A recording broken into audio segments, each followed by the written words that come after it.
There we go. Okay. Seems to be going live. I'm live, it says. All right. That's good. That's looking like it's on. Okay, wonderful. Hello. Um so uh today, sorry a bit late. I've been trying to get some things set up. We'll see how many of these we can get to today. I might not be able to get to all of them. And there's a good reason for that. Setting this up was not super easy. So before I get started, actually give me 1 second here and I'll grab something.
Okay, I need to get a couple things for illustrative purposes.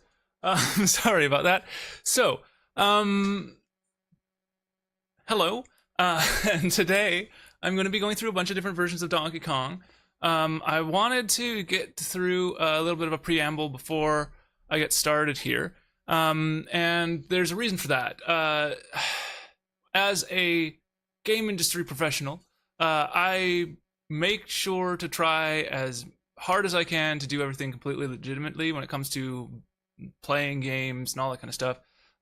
So today, as you can tell from this version of Donkey Kong, which is the arcade version, I'm not going to be playing on the hardware, but I do actually own an arcade machine, which I bought legitimately.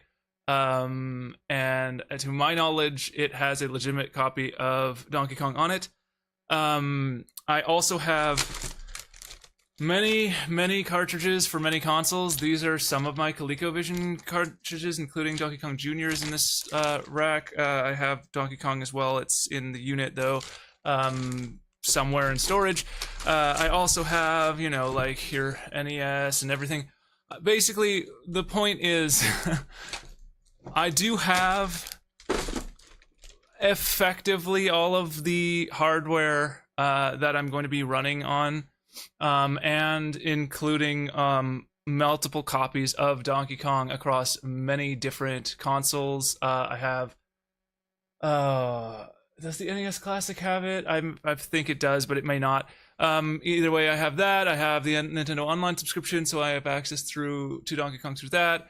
I have I don't even know how many other versions of Donkey Kong, just so many. The Game & Watch collections, which have a version of Donkey Kong on them. My arcade unit, as I said. I have the Intellivision cartridge as well somewhere in storage and all that kind of stuff. So before I get started, I'm not I would tell you to buy a legitimate copy of anything that you are going to use a ROM for if you intend to do so.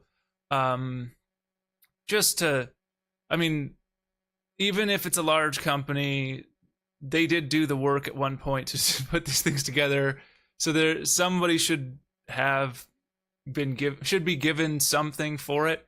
At this point, with these really old cartridge games, where like some of them are effectively completely abandoned because the IPs are no longer sold on anything, there's obviously some gray area there. But do your best to try to support the developers. I have a whole rant I could do on that. I actually prepared for, but I'm not going to do it right now.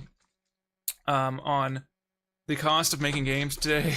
I mean, these at this time, these would not have cost anywhere near what they cost today in terms of like what it would cost to make something. Back at this era, it would have cost like very, very, very little to make a game by comparison. But anyways, just wanted to illustrate that I do in fact have this hardware. Today I am running this on a Mister. I didn't want to, as I was saying, there's like a bunch of my stuff is in storage, and it's also just like stored in a very inaccessible kind of like rack of things right now. So setting it up properly, like somewhere behind me or something like that, and having like all of these different versions that I'm going to go through today, all figuring out how to power all of them and how to get capture from all of them. Just it wasn't feasible to do that. So today I'm running on a Mister FPGA, which is a project. Mister is effectively a project. Well, Mister FPGA, I think, is the official full name of it. It's a project that is been collaborated on. Well, many different collaborators have worked on the Mister project. It's effectively a hardware emulation. So it uses a field programmable grid array chip, which is effectively a programmable CPU die for like an okay comparison. But basically, like, people have taken the actual hardware, sort of reverse engineered it, figured out how the transistors should be placed, etc., to work on an actual chip, which in this case is a field programmable array chip. And so the Mister project is basically a specific chip that has been found to work well for a lot of things. A bunch of people have contributed to this project, and so this is capture from what is effectively identical but not truly identical hardware to what it would be running on. So it should be as close to possible as running it on true hardware. And I do have a lot of this hardware, as I said, and I can verify that a lot of this is very accurate. There are a few exceptions and some things that they've done to make things easier for usability reasons. But yeah, so I'm going to be running on a Mister project. Oh, and by the way, the Mister project is not like, one of the reasons this took me so long, setting it up is not it's not as easy as like going and buying a pocket, an analog pocket or something like that, that's all set up for you. It's kind of a thing to do it, so it's not the easiest thing to do in the world. I do recommend, if you're considering getting any kind of emulation, anything, take a look. But if you're not tech savvy or like really interested in going through some hoops to get more accurate stuff, basically, then I would not necessarily recommend this option. It's also not the cheapest of options, and it can get very expensive if you buy all the pre-made kit things for it, because basically you have to buy the specific board, and then you have options to buy like different boards that add on to it. It's kind of like an Arduino. Well, it actually, in fact, has an Arduino chipset basically built into it, so you can interface with like an Arduino Shield style system where you can clip shields onto them. I currently have a pretty basic setup, but I know that you can get like several other layers. Mine is fine. It works. But anyways, so I just wanted to go through and kind of give you that background before I get into things. So this will be pretty close to identical to what you would see on hardware. It's going to have some differences But I'm gonna try to get it as close as possible. And basically, what my goal is today is to get through at least the ports made by Coleco of this game, using this game, which is the arcade version, as a reference point to see what they were trying to hit. And in each of these, I'm going to explain kind of like what my thoughts are on the version. So basically, like, how good of a port is it? How does it feel? How does it, like, and I'm going to compare it like in a couple different ways. So one is like the look, which is pretty easy right off the bat. This is what we're aiming for. So if anything hits this, we've got 1-to-1, right? So we're gonna see how close they get to this. Second, we'll analyze it, figure out, like, did they do a good enough job, or did they do an adequate job of getting across the attempted look as close as they could with the system hardware? Because one of the things that I think is really interesting about this era was how different the technology is and the hardware is between the different consoles of the era. So there's like a lot of things that, like, even though there are ports of like Pac-Man and Donkey Kong and Dig Dug and Galaga and a few other games across most of these systems, they have some things that are quite different about how they could process that. So we're going to take a look at that. At some point, I do want to go kind of into this generation completely, into the second generation, basically. Well, again, I have qualms about calling it the second generation and including certain consoles in that generation. But anyways, I'll get into that when we kind of approach that. But at some point, I do want to look at this generation, or, well, this era as a whole, and compare as much as we can between them. Because, like, this, for reasons I'll give you in a moment, is not the best point of comparison between these consoles, but is a very interesting comparison to see. So I wanted to really take a look at it. There's a couple versions of this that I do not have the ability to get to today for sure. And I'm going to do my best to get the ones that I can get going. The other thing, let me think. Oh yeah, so I'm going to look at graphically. Obviously, we're going to see how good the sound is and how close it is, or how far away it is in most cases. I'm going to also take a look at the feel of it. So how does the jump mechanic feel across all the different versions? Can we, like, break it down into, like, a more accurate comparison? That's going to probably have to take place in a video analyzing it afterwards, which I'll do kind of like following I'll probably do a couple of these videos trying to compare all the different versions. But basically what the goal is to get a solid foundation with this version, which is the arcade version. See what it's got to offer, the kind of like format that it runs through.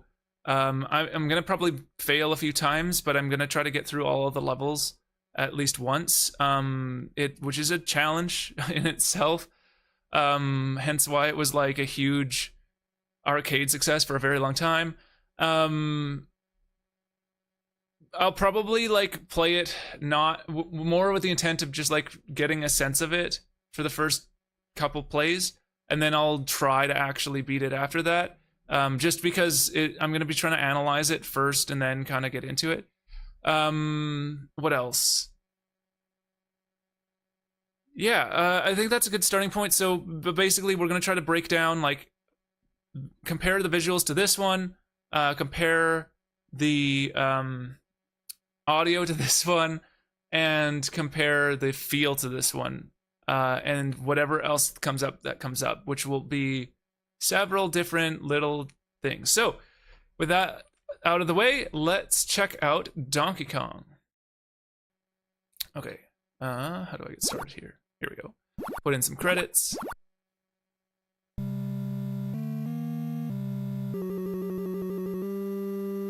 So we have our opening cutscene here, where he takes, not, is it Rosalina in this version? I can't remember, but up to the top there, and smacks all the girders.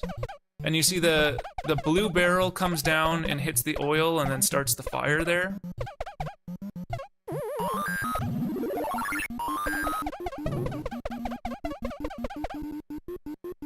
You cannot jump while you have the hammer. These barrels seem to get 300 points for hitting them with the hammer.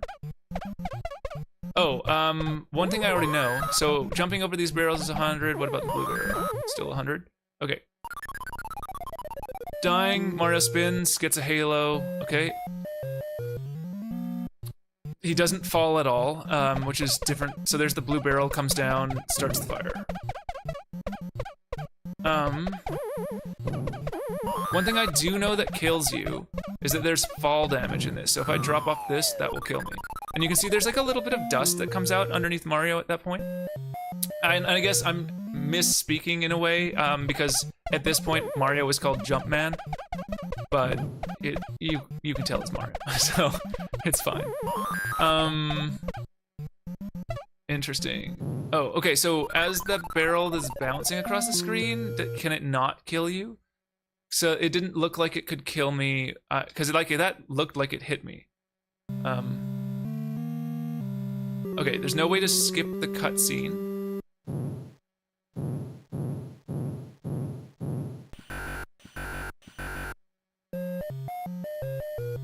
There's this how high can you get screen, and we're starting at 25 meters.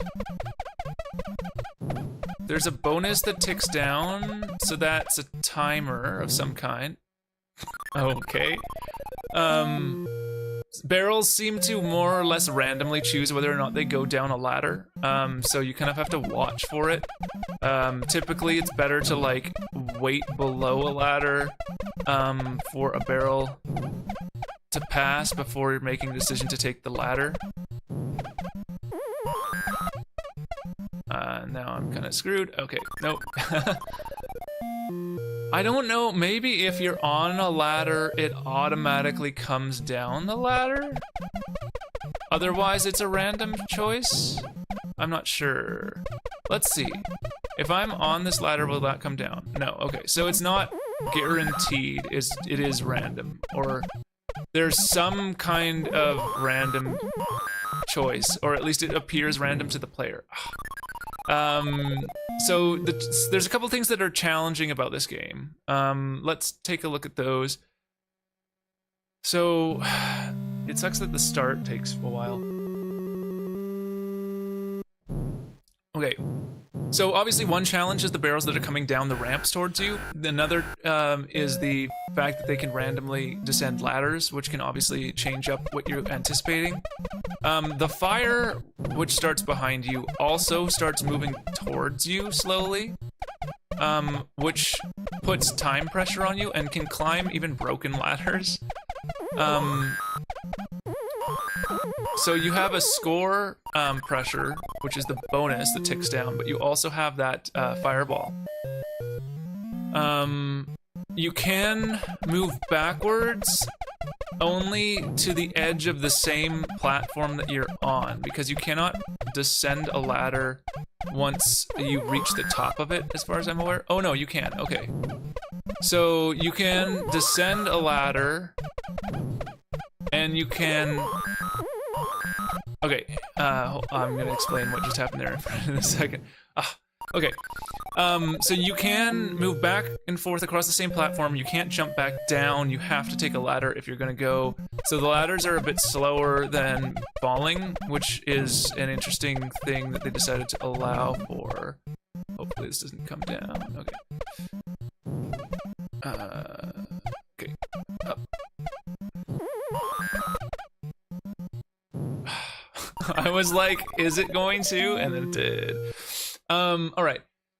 So, one thing I will note is that you have no air control. And by that I mean, once you have decided to hit the jump button, if you are standing still and you hit jump and you're not pressing an arrow key, then you jump straight up and straight down, and you cannot move left or right.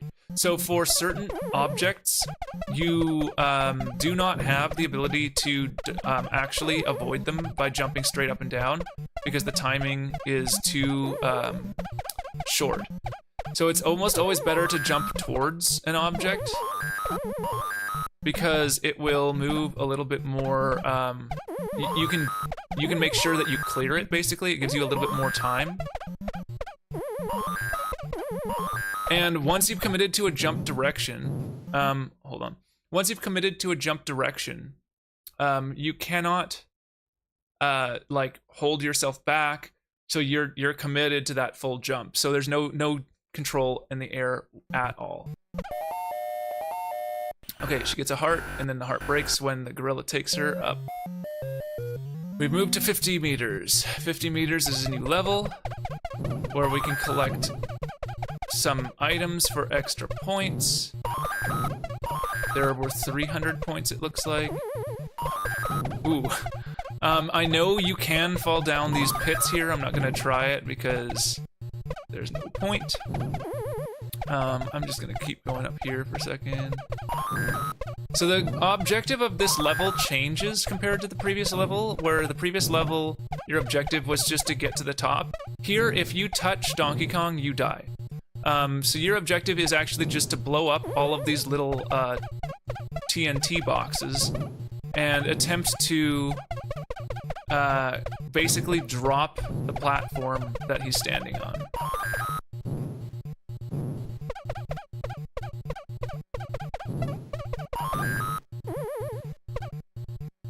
Okay. Oh no, that was a dangerous spot to be in. So we're still at 50, we still have 2 lives. There's a 1-up thing up at the score, so I think you can get a 1-up if you get a certain amount of score, maybe? Ooh, that was close.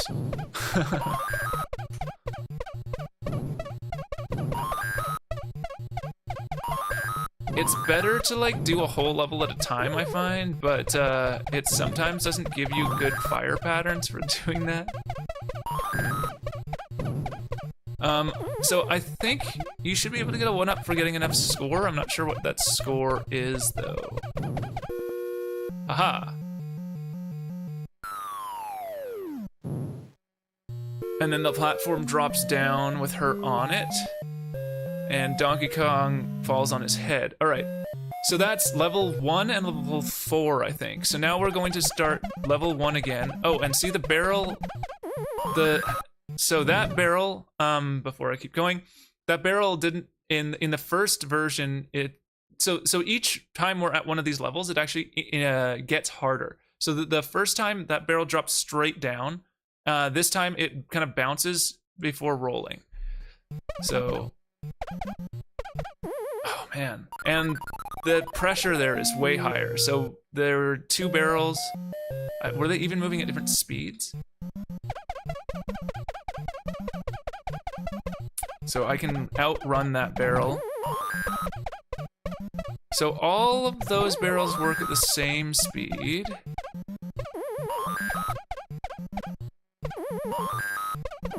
But they can come down the ladder at different come on. It doesn't give you very much space for that last one. That last one is really brutal. Depending on how quickly he decides to throw the barrels one after the other. Oh, I couldn't quite get under there. Alright, well now we have to start again. Okay, so I think I'm relatively done. Whatever. Your name is registered as blank, that is fine. Let's throw in some more coins here. Alright, so level 01. I think that's what the L in the corner means. We have our score, and then we have a high score. And we have 3 lives to start with, and we're at 25 meters. And there's a bonus that then ticks down. 2 barrel types. She constantly yells for help. The monkey plays a little bit of an animation right before he's about to throw a barrel. Or no, he just plays an animation or he's grabbing a barrel. Sometimes the gaps between the barrels are almost too small, or at least it's too small for a forward jump, and so I guess that would be the time when you're supposed to do a vertical jump. But it does seem like the barrels are random, in that they don't take the same path every time.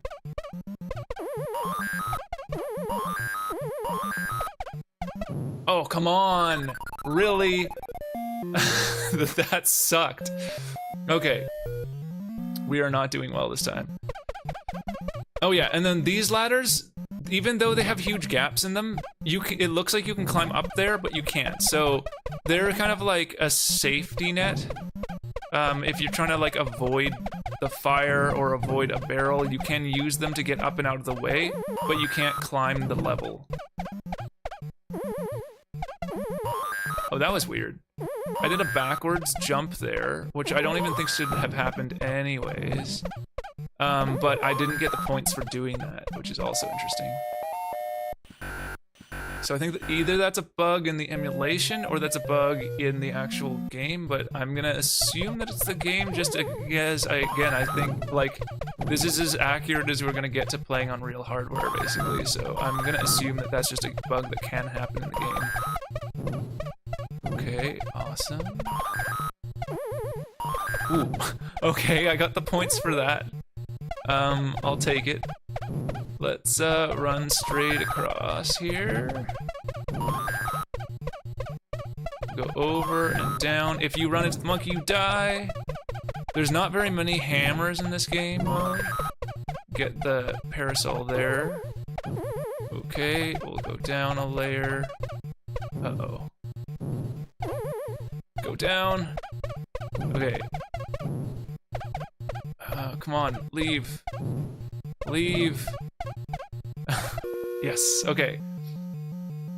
Hopefully we earn a level up, but I have no idea how many points you need for that. Okay, we just earned one. Cool. So I don't know if that's a points related thing or if it's because I beat the level. Let's beat this barrel. As we can. Dodge this one. Alright, and then go up. Oh, come on. That's one of the annoying things is you have to really hold up the whole time that you're holding onto a ladder. Otherwise, there is the potential that... Oh, come on! They all went down there. That's so annoying. Alright. You have to hold up on a ladder the whole time or you stop moving, basically. I'm just gonna take this. Oh, the blue fire is a new enemy on this one. Because we had an orange fireball before, I believe. Oh, impossible. There was like literally nothing I could have done there. So I think, I mean, it does seem like the best thing to do is just to try to run as quickly as possible. Oh, come on. How do I get out of here? And sure. All right. I think that it is, you basically have to get through it as quickly as possible because the barrel combinations seem to get worse as it goes. But we'll see. Also, it's funny that it makes that like sound. Like it's their best attempt to do a kind of like voice for this game, considering they just didn't have like a very strong sound chip. There's also music playing the whole time. You probably can't really tell too much. I don't know how the volume is. I had to like really play with the volume of this thing because some of the versions I'm gonna play later are like really loud, so I had to really like try to find an okay sweet spot.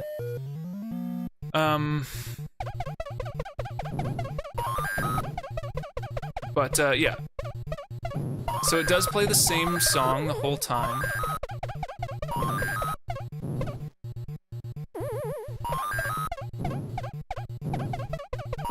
At least as far as I can tell.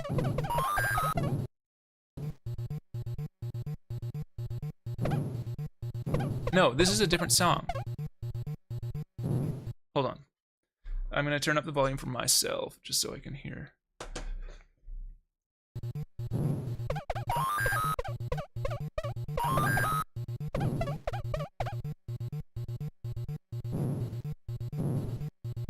Yeah, I mean, if you could call this a song, then it's playing a different song. Ah.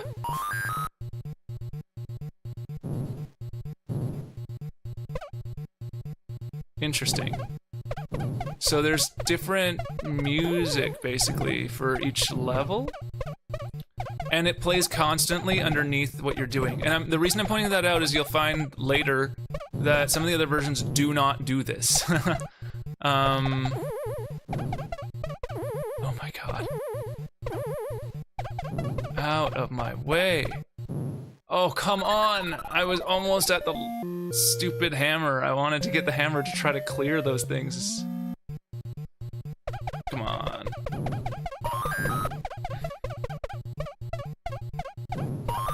Once they go up, they really don't like to come down. So it's kind of frustrating a bit. Can I grab them? There we go. Interesting. So they turn a different color if you get the hammer. Okay. I didn't realize that. So maybe that other fire was blue because I had the hammer at the time. Get away.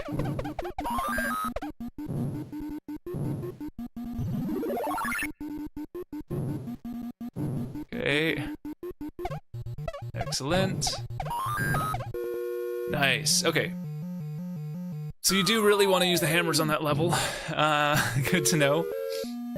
I was kind of ignoring them because I figured I could just get around the fire, but they really get in your way. All right. Get in front of the barrel. Dodge this one. So that one almost always seems to go down that first ladder there. I wonder if that's like a thing.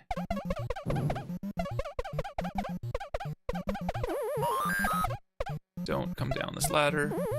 Thank you.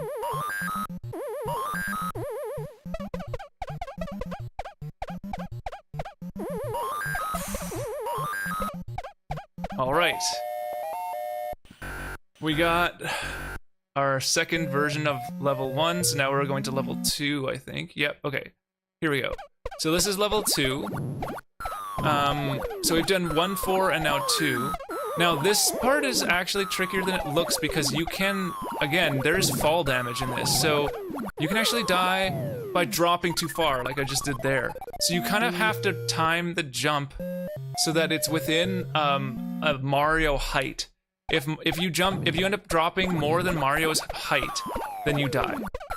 So you have to be conscious of that, and that can crush you also, so.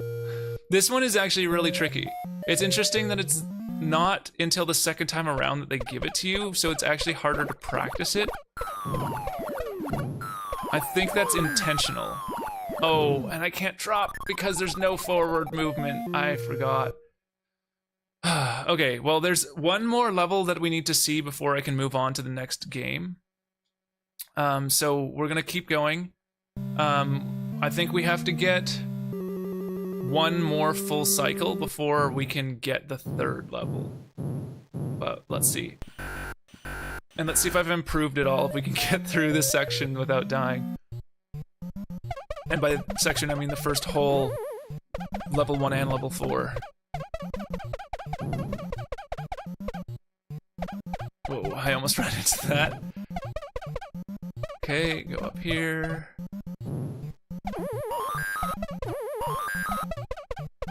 Don't fall. Oh, come on! It was gonna put me on a path where you just couldn't dodge them unless you went to that other ladder. Okay, so we're not doing too great here. There, I did that backwards jump again. It's interesting. Oh, come on, I got stuck on the stupid ladder. I hate that. It's too easy to get stuck on that ladder. Or get stuck on any ladder. Like, I do wish that it, like, once you get up to the edge, it just pushed you over. But but it really doesn't want to do that.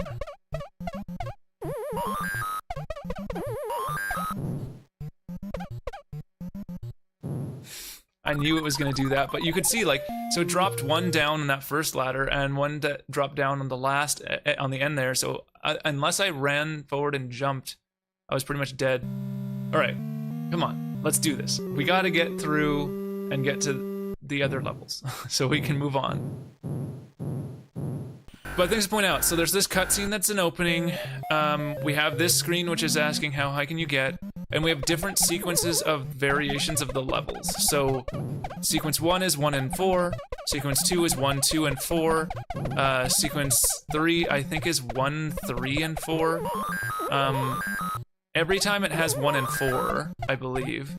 And then it varies which ones you get in between there.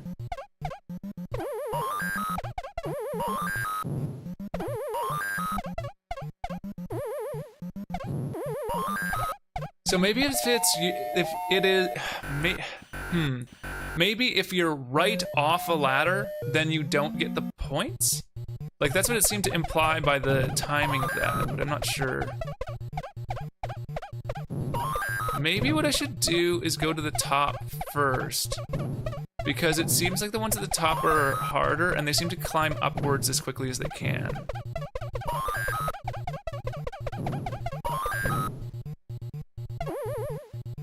Come on. Get out!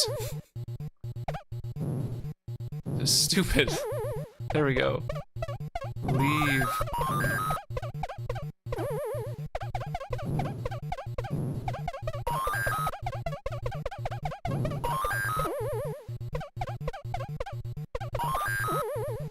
That makes it way easier, actually, if we start at the top. Okay. So that was 1 and 4. Next, we're going to 1 and 2 and 4, I believe. And we've got full health right now. I guess... So, last time around, we earned a life for beating a section. I'm wondering if...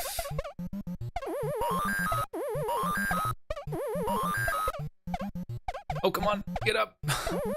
I'm wondering if there's a max of 3 lives. Oh, okay, thank you for not killing me there. So I wonder if there's a max of 3 lives, if you can get no more than 3. We'll find out, hopefully. Well, maybe not. We'll hopefully not have to find out. Down. Just gonna get that. Okay, ready. Jump. And then we have to ride it all the way down to here and jump. I think you can actually make... Oof. I think you can actually... Oh, come on, I jumped and it would... It said I jumped, but then it stopped me into the thing. I think you might have to take that as a weirder arc. There is a way to make... What I'm saying... What I was trying to say is there's a way to make that second jump. Ooh, what? Oh, come on. It trapped me. There's a way to make that second jump to that second platform. I've made it once. I don't know if it's doable in this version or not. I did it on the NES version. Oh, come on. Is that the last life? Hopefully not.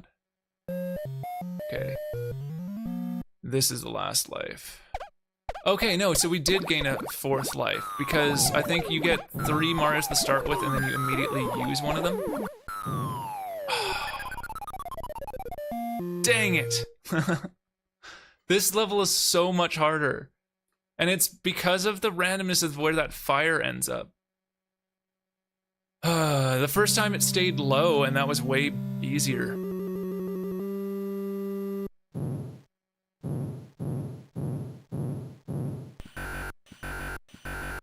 Okay. Boom, boom. It's also interesting, so the Donkey Kong that is the one in-game is a darker shade of brown than the one that is the high score. Oh, come on. That is the high score level thing. Like, this guy's much lighter in color. It's like one's at night and one's in the day with the light shining on him or something. Like, they're like, you can see that his fur outline there on the one in game is about the same color. Oh, come on, I was not paying attention. Is about the same color. We're gonna take this again, probably. I don't think I'm gonna make it through there. Yeah, I'm just gonna kill Nate. Oh, so walking into the fire barrel doesn't kill you. That's interesting.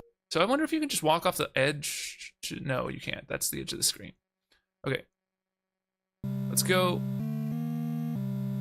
This time I'm gonna pay more attention again. I was doing too much commentary on certain things that I was noticing.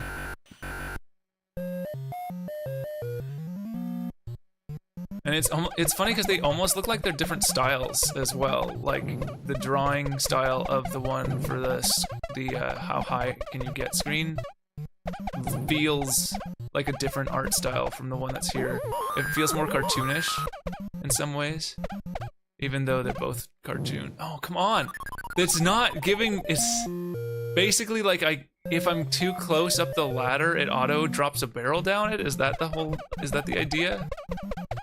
It's hard for me to tell because it seems random. Like sometimes you can go onto a ladder and it doesn't penalize you for it. Okay. Okay. I wonder if the blue one can drop down a ladder.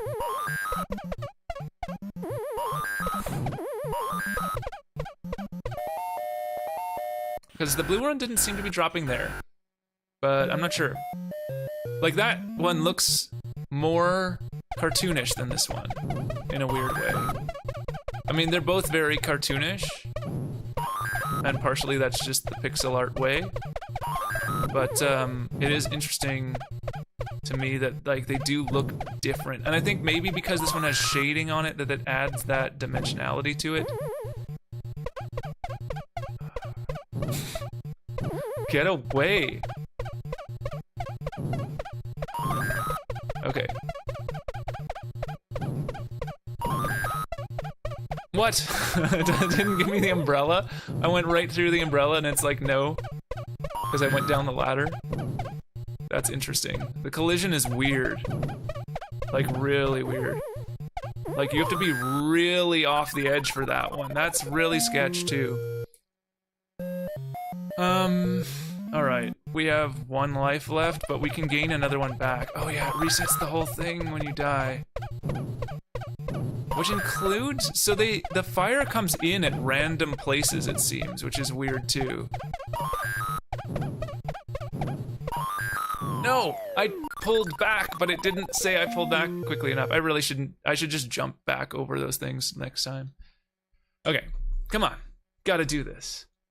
We can't compare versions if we haven't beat this version until we can actually see all the different pieces. Because there is a section that we don't see in the other games, and I want to see it.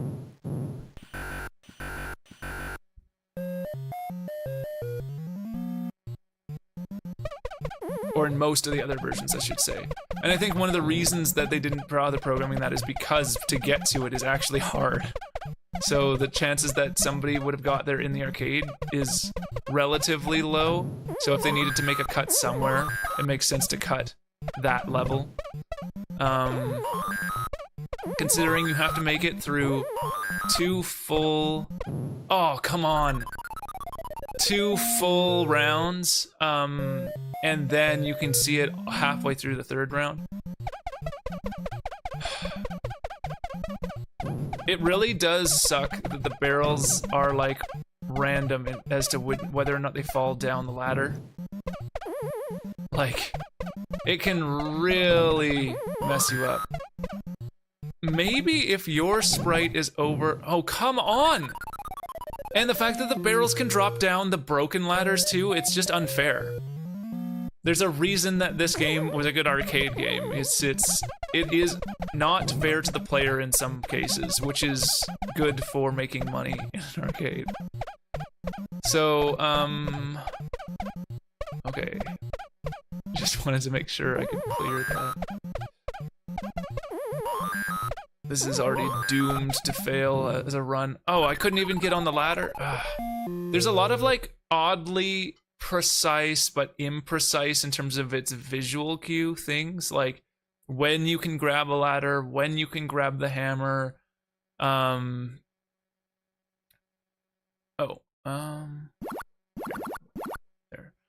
I didn't have enough coins.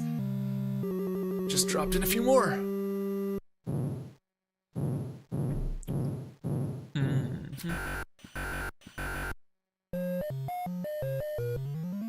Okay, come on, let's go.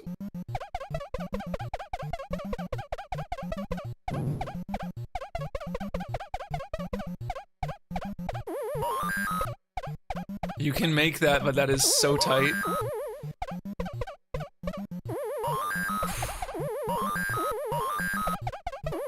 Okay, so the blue can fall down a ladder. We just saw it happen.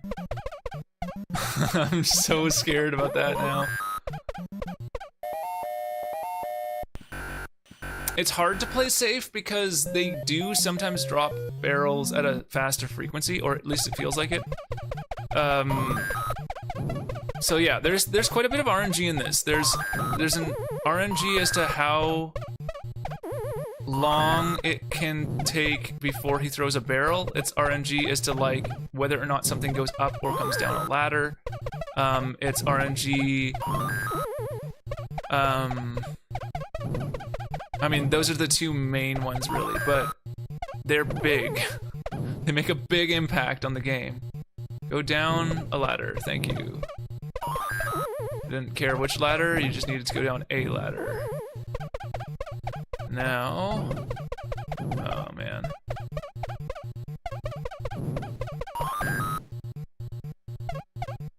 Come on. Give me space.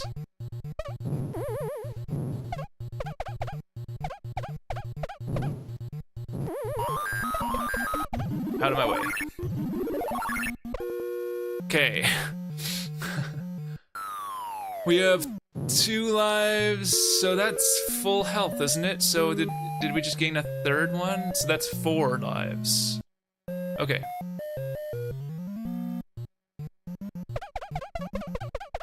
Beat the barrel. Up. Go dodge. Go up. Oh, we can go up right away. Nice. I'm gonna stand on this side. Okay, actually, I'm gonna come back down here.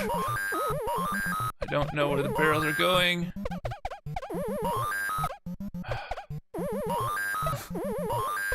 Oh, dodge. Oh, come on. They came too quickly. It made it almost impossible to figure out what to do. Because if I had committed to the ladder and a barrel decided to come down that ladder, I was dead. So I had to do something, but like, it really isn't fair sometimes with those. Oh, come on. We're losing all of these lives that we just earned. I don't want to grab the hammer here. It's pointless to grab it this low. Except for some extra score, which I don't really. You had to drop that barrel. It looked like it was going past, so I tried to jump over the thing, but no. No, you won't let me do that. Okay. Wow. See, I don't know if the ones bouncing across the screen can kill you or not. Of course it did. This is such like so annoying. I just don't know. It feels like if you get super close to do like basically once you commit to the ladder that it's just gonna come down at you, but like that's not how it works every time, so I'm not sure what's going on with that.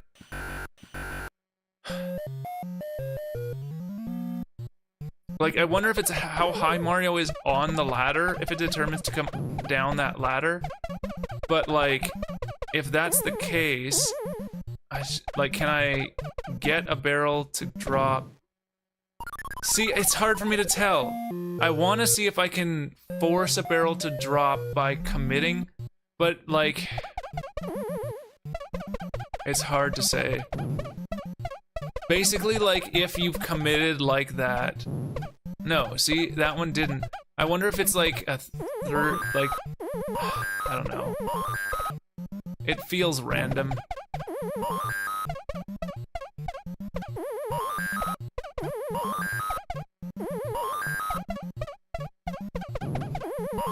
Let's go. We got one life lost on that one, unfortunately, but that's alright. So we don't gain a life for beating that level. I wonder if we gain a life for breaking 5K. Nope. So is it only for beating this segment then? It's giving us a good variant of this right now, which is nice. The fire is not completely messing us up here. Although now we're in not a great position. Oh, come on! It tricked me. It gave me just enough space to come down, and then as soon as I came down, it filled that space. These guys are super annoying. Because they feel like they're 100% random as to whether or not they move left and right as well. And that sucks.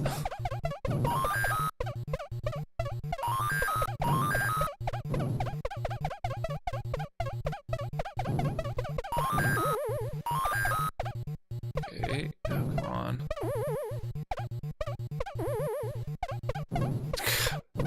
Go away, man.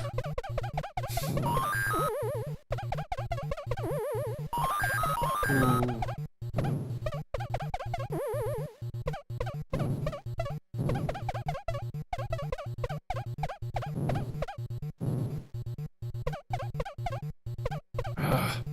Go down. Go down. Just leave me alone.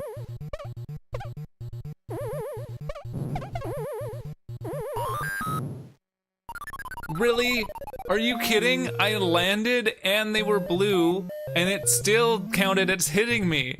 What is with that? That hammer took way too long.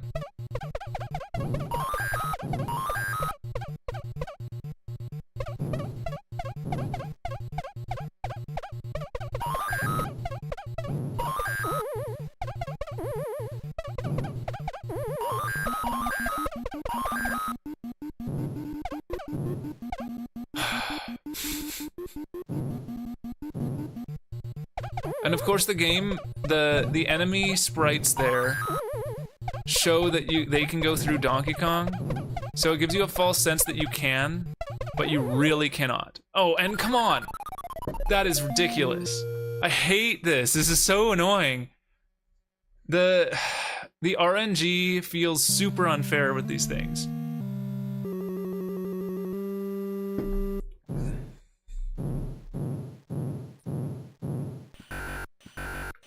Like, I wonder if it is 100% random, but like, I can't see another way that it would be working because a lot of this just feels random. Like, come on. Like there, whether or not it comes down that ladder, it just doesn't seem to have any true indicator. Like, is it that they always go down at least a ladder? No, because that one just went down 2.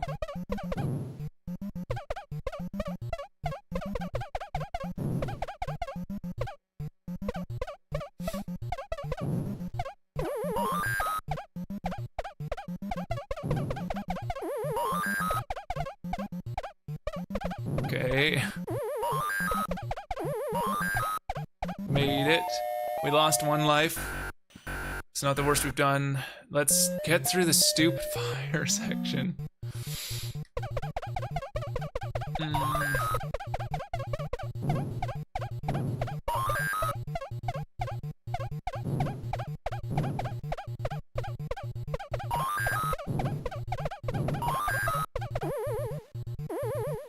gonna go down this side. Just take the whole side out. Now...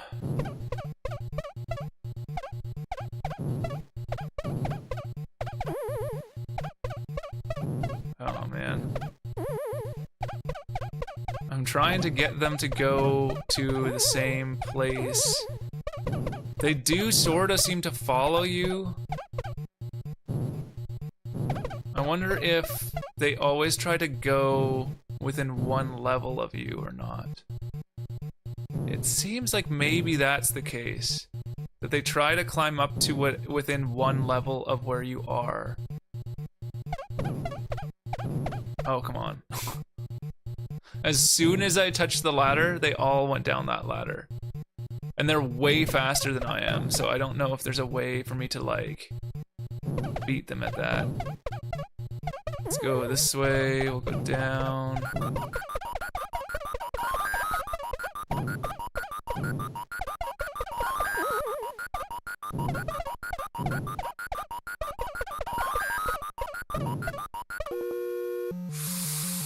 I wonder if the bonus hits 0, do you just die?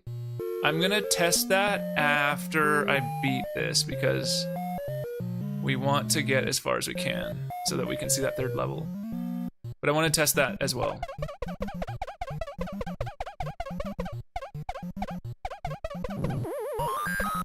So that first 2 barrels, the blue barrel and the orange barrel, both take the same pattern every time, it looks like.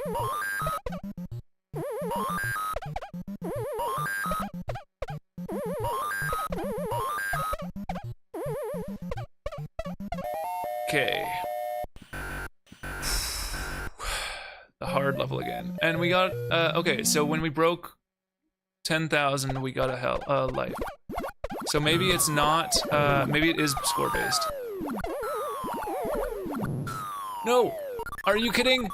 Oh, come on. I tried to get past it, but it wouldn't let me. I need to watch where that fire is more. Okay, it's down. Oh, come on! I hit the stupid girder!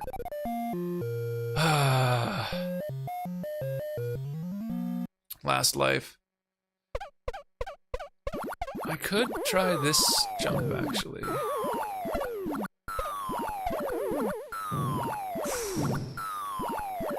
Okay. So that might be the play. Okay, this one's tough. Watch the fire and those things. Whoa. That was cool. You can bounce off the side of the screen. There's a wall jump in this? Are these always jumping the same arc?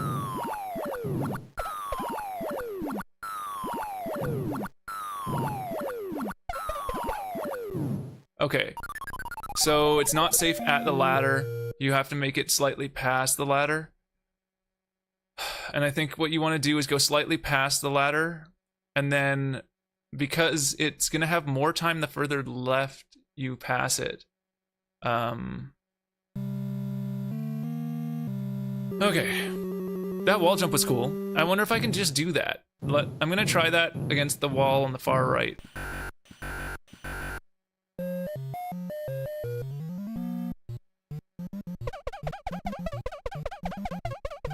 Can I wall jump? Oh, cool. So it does. It just bounces you. That's cool. I never noticed that before. Although I never tried that before, so... Oh, come on! That setup sucked. That fire came up way faster because I guess I wasted the time that I would normally have spent going up there. Trying the wall jump. Alright. Okay. So I think it is that if your pixels are overlapping the barrel, you don't gain the points for the jump.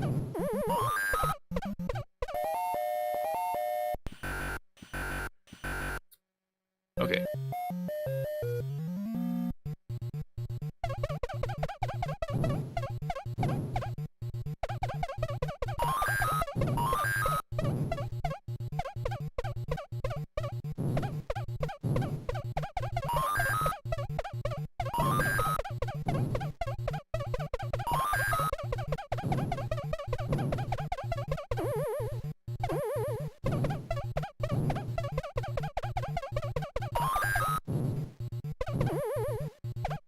Okay.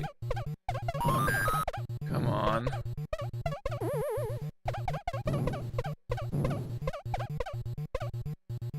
This is so annoying. They're all right there. Okay. Out of my way. Clear them. Okay.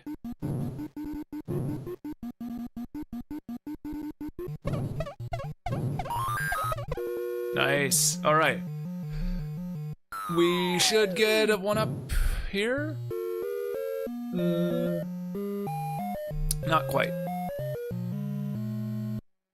Close. We'll get a one up on this one. But we're already at our starting amount of lives, so that's pretty good. So yeah, this barrel always comes down at that same rate. And that blue one always drops in the same place. Which is interesting. Okay, it's giving us a good pattern here. Oh, come on. Are you kidding? I committed to the jump before it started going down the ladder.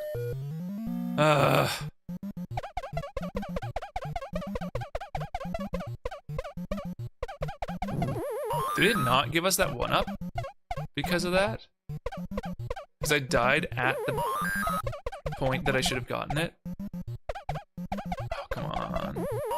I can't take the risk of taking that ladder with the amount of barrels that were on screen. Oh, come on. I thought I was clear because I was past the other point, but then it dropped a barrel right down the broken ladder.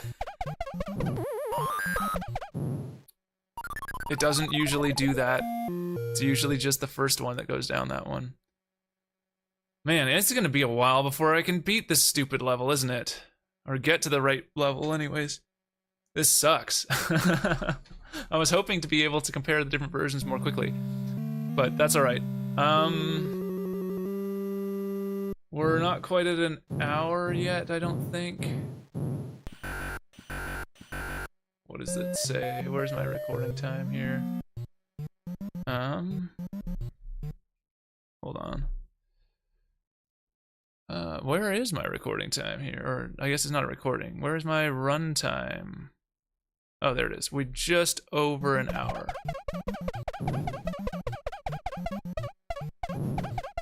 So I'm gonna try to beat it within the next half hour. If I don't beat it within the next half hour, then we're gonna just move on. But I really do want to see that third level that we haven't seen.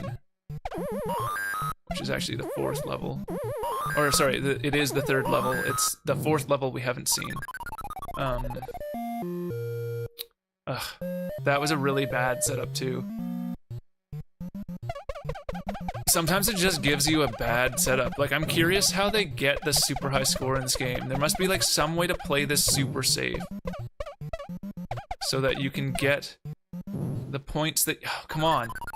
So that you can get the points, so I guess do not sit at the bottom of a ladder, sit off to the side is one. Probably sit past it.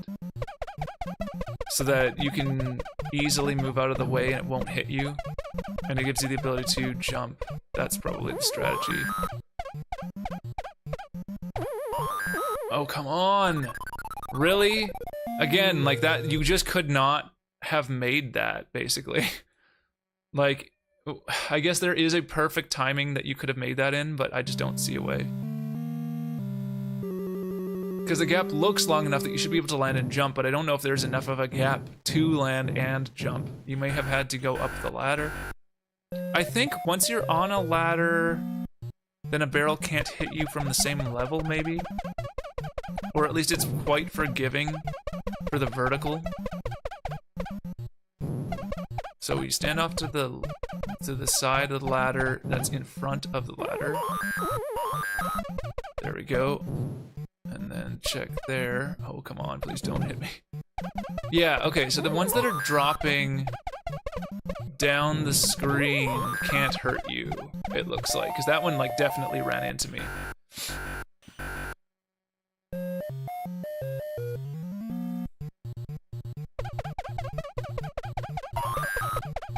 Grab the 300 points. Grab the 300 points. Ascend as quickly as we can because ascending is slow. Oh, come on, I tried to hit the jump button. I jumped too late. That was stupid. Ugh. Okay, try again. It was giving me a good pattern to try to go across, so I was gonna try to take it, but it didn't work. We can isolate this guy. Ugh.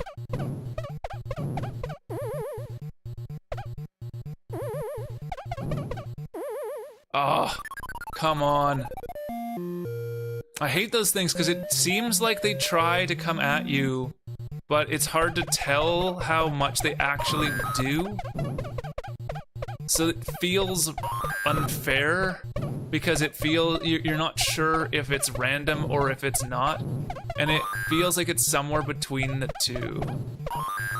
Oh, come on, I was clearly still on that platform. I need to remember not to do that. That was a good run up to there, but then I screwed that up super badly.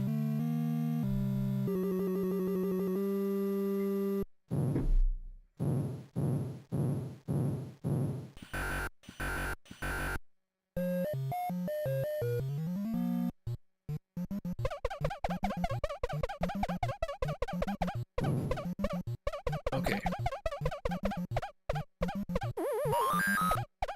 Get over that one.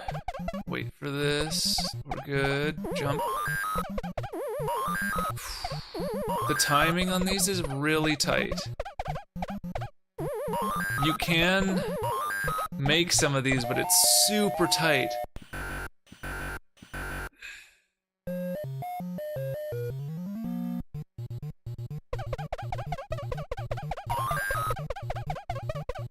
It's interesting that the lag on this seems to be less than on my Switch when I play in this manner. I wonder why that would be. Okay. Let's see if I can just do this, take this guy out. They come back, which is the problem. But yeah, if he comes back on the other side of the screen now, though, he's kind of trapped, so I'm okay with that.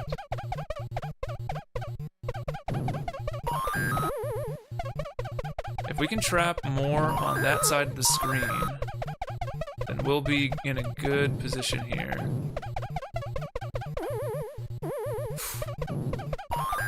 Okay. Please go away.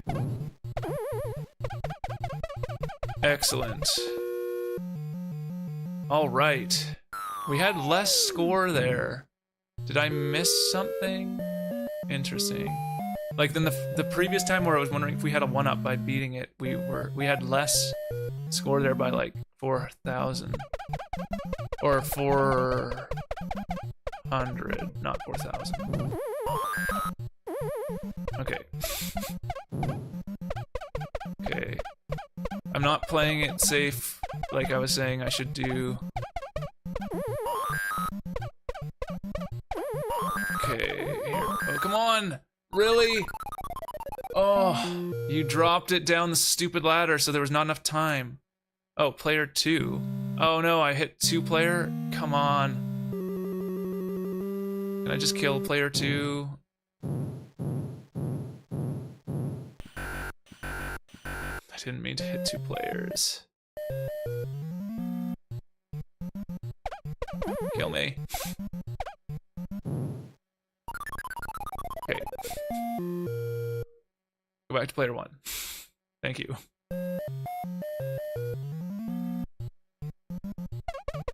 Oh, wait. Okay, no, I am in the second. Okay, I was wondering if I was in the second iteration or not. It didn't feel like I was, but I am.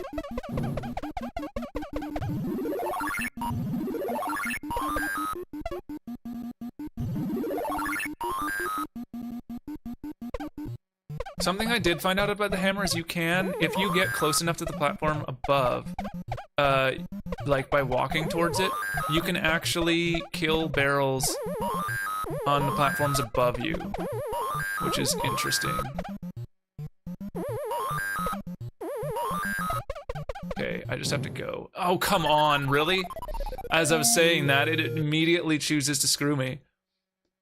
Can I just lose? I don't want to do the stupid 1-player, 2-player thing.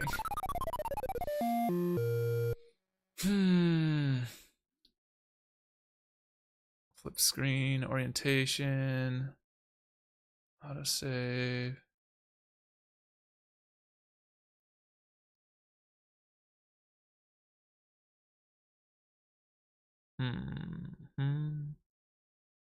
No, okay. Actually, is there...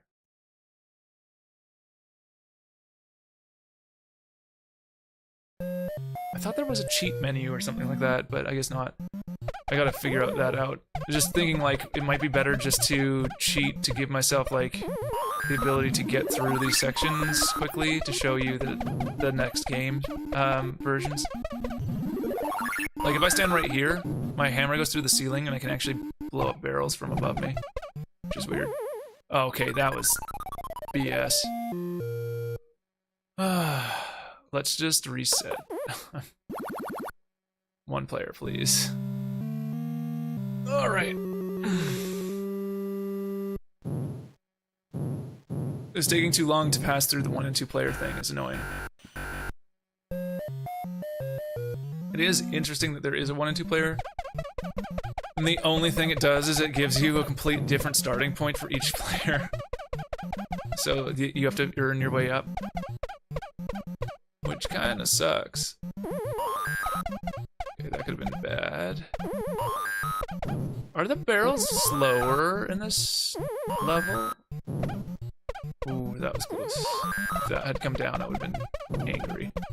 Ooh, yeah, see there.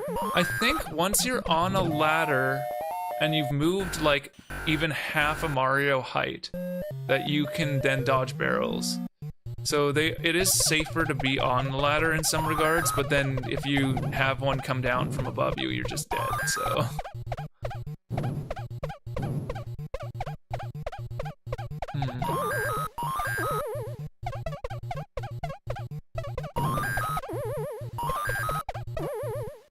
Oh, come on! It went up the ladder to screw me over there? That sucks.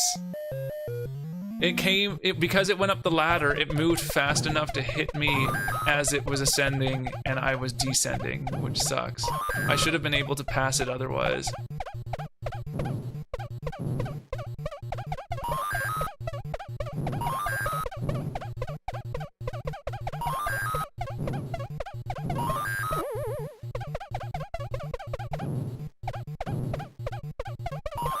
So they move slower on ladders than you do by a long way. Are you kidding? Oh, that's super annoying. So the collision on the hammer, so you don't gain invulnerability when you get the hammer. You just get something that can hit them, and it seems like its pixel position is in front of you to the point where it doesn't protect you from that kind of thing. Go back down. Dang. Go back down. Oh, come on. Go down. Or leave.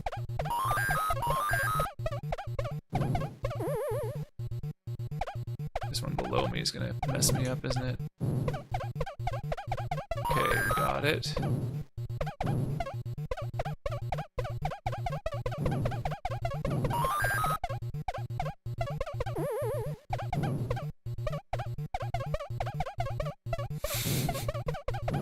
I'll take this one. It was really not wanting me to get this thing. There we go. We got our one up because we lost a couple of times, but we have enough score to gain back a life, so that's interesting. That's probably why I was closer. Well, no, I wasn't that first time, but whatever. Oh, I didn't gain a life there? What the heck? Is it a certain number of points you need in the level?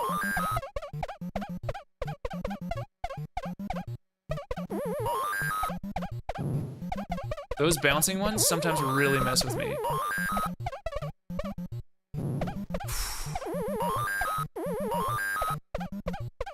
Okay. Oh. And it didn't give me that life. That's really bothersome.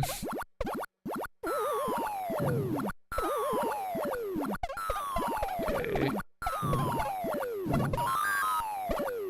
Oh, come on. Go away. Stupid flame. Ooh, that was close.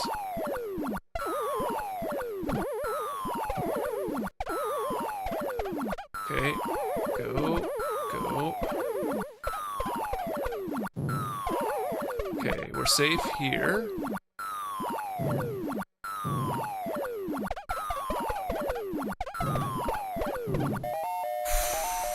Okay. Please show me the third level. Oh, interesting. So that only played one and... Oh, no, we are on the... Okay.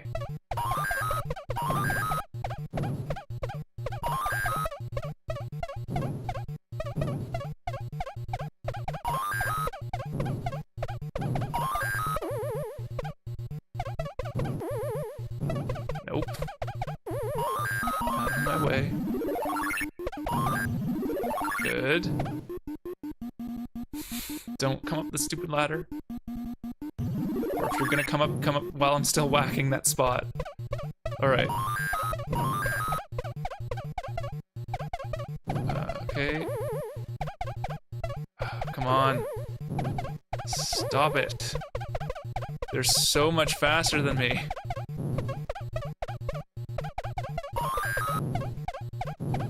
Except when I climb. Okay. Hooray.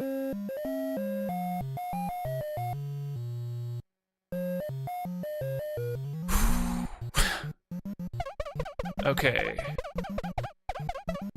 Interesting. That one you cannot beat. Uh-oh. I didn't really mean to do that. Kill that fire.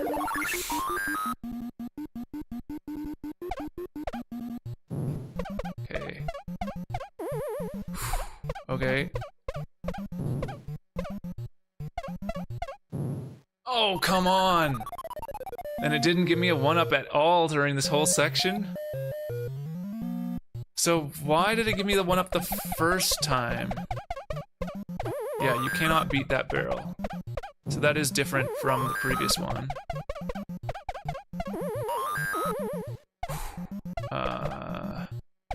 Ooh, okay.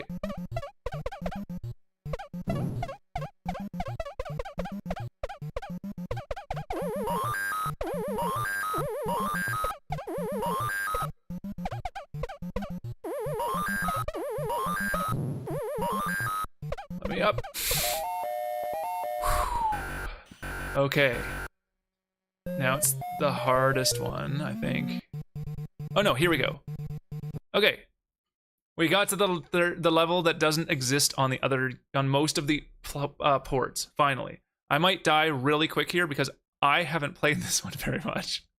I've died a lot on a lot of these, I know. But this one in particular, because it's basically only in this version, it's hard to practice it.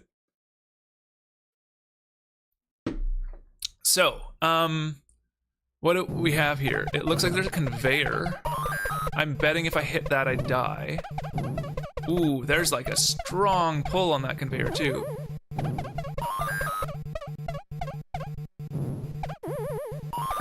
Yeah, okay.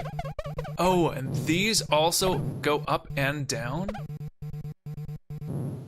That's crazy! Wow, that's hard. So, okay. Donkey Kong moves left and right because of the conveyor. Things on the conveyor go into the fire. The ladders themselves act as gates. There's a lot going on this level. I can understand why it was chosen to not port this level for more than one reason now. Dang, that sucks. Okay. That's really cool. From there, it just kind of keeps doing that same thing until eventually it plays all 4 sections back to back.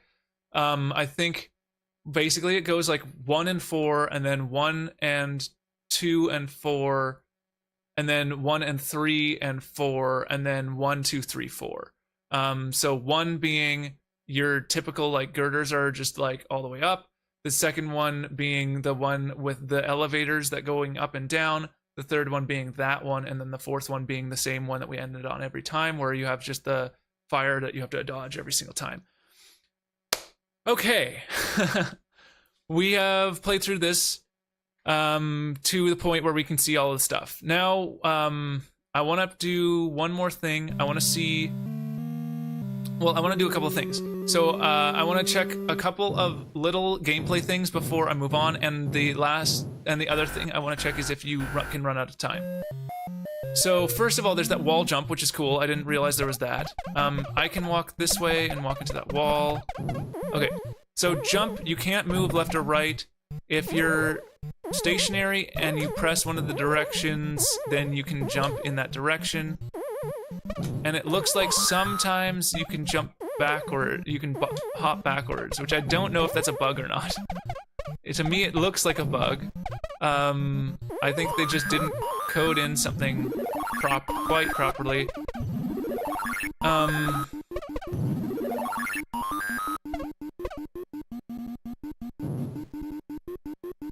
It's only the blue containers that seem to launch the fire. Man, it's gonna be hard to get the bonus to 0 unless we... No, we should do it on the fire, on the level where you have to break all the platforms, which is the one after this, so I'll just get there. I also want to see, so if I jump here... Okay, so that was like barely touching Mario's hand, and it still accepted that as a grab. And I can stand here and I can hit the thing above me, but you can't see that right now because it wasn't gonna give me a good barrel placement for that. I'm just gonna not. Okay. I don't know how to commit. Go. Oh, that was mean. That was really mean. I think the blue barrel moves faster, if I'm not mistaken. Okay, come on. Certainly when they drop down, they move way faster. Which is the opposite of the fire. The fire moves faster on the ground and moves slower up and down. Okay, no, the blue is the same. The reason that those caught up was because of the drop of that one barrel. Which is why it can really mess you up when the patterns are, like, not what you're expecting. Okay, so what I'm gonna do is I'm gonna go up one of the sides and take it out, and I'm just gonna camp it, basically, and wait for the timer to run down. So we're just gonna take this side over. And one of the nice things, like, there's very few things that they do that are kind of nice for the player, but one of the nice things is it seems that they spawn all the fire on the opposite side of the screen from where you're standing. Okay. So, oh, okay, interesting. I shouldn't have done that. Oh, I have enough lives, so that's fine.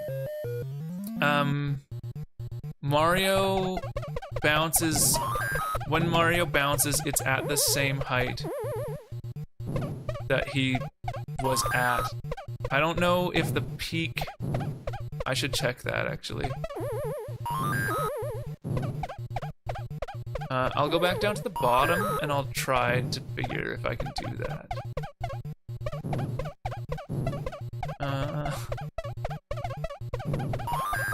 Okay. What I'm trying to figure out is if it's only at the peak of the height. No. Okay. Oh, and it kicks you back up. So if I drop a fair bit. Okay, that's gonna be annoying. And make these harder to come at me. So I want to run out the timer. But I also want to check some things out. Alright, so if I jump from here... Yeah, so if I jump from here... Then it gives you a full jump back. Wow. Interesting. I don't know if there's any, like, wall jump thing in any of the other versions, but that's cool. So it basically doubles your distance backwards. 900, 800, 700, 600, 500, 400. Oh, and before she says help, she also plays a little animation, a little dance. And on this level, he just beats his chest. Stand still. Okay, it does kill you. On the spot. Good to know. All right. We are now done with that version. The next version to try will be the one that Coleco made for themselves. So, Coleco, which was originally the Connecticut Leather Company, hence Coleco, Connecticut Co Leather, LE, and then Co Company. Give a brief history on them. They started as a leather company, obviously. Then they got into making moccasins for children kit. So that's when they first got into toys, basically, or games, or things for kids. And then at some point, they ended up buying the largest manufacturer of like probably vacuum formed plastic or something along those lines, but like basically like big plastic things, and became like the biggest manufacturer of overground pools in the United States. And so that got them into plastics. So then moving from plastics, they started making more plastic toys and things. And then when the game consoles started happening, they took that and continued in that realm. And then they started with the first generation. They made... Do I have one here? I do. Oh, give me 1 second.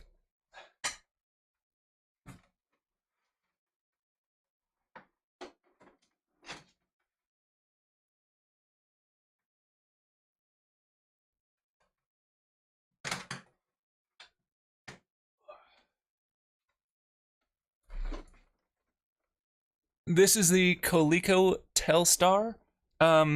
This one is the Telstar Alpha. I'm just gonna show you here. Okay.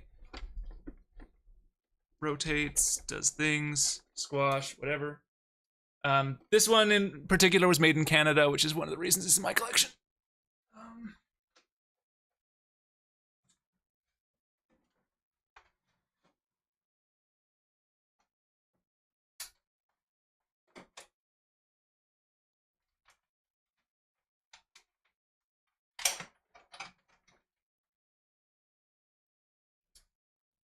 Yeah, so they started off making the Coleco Telstar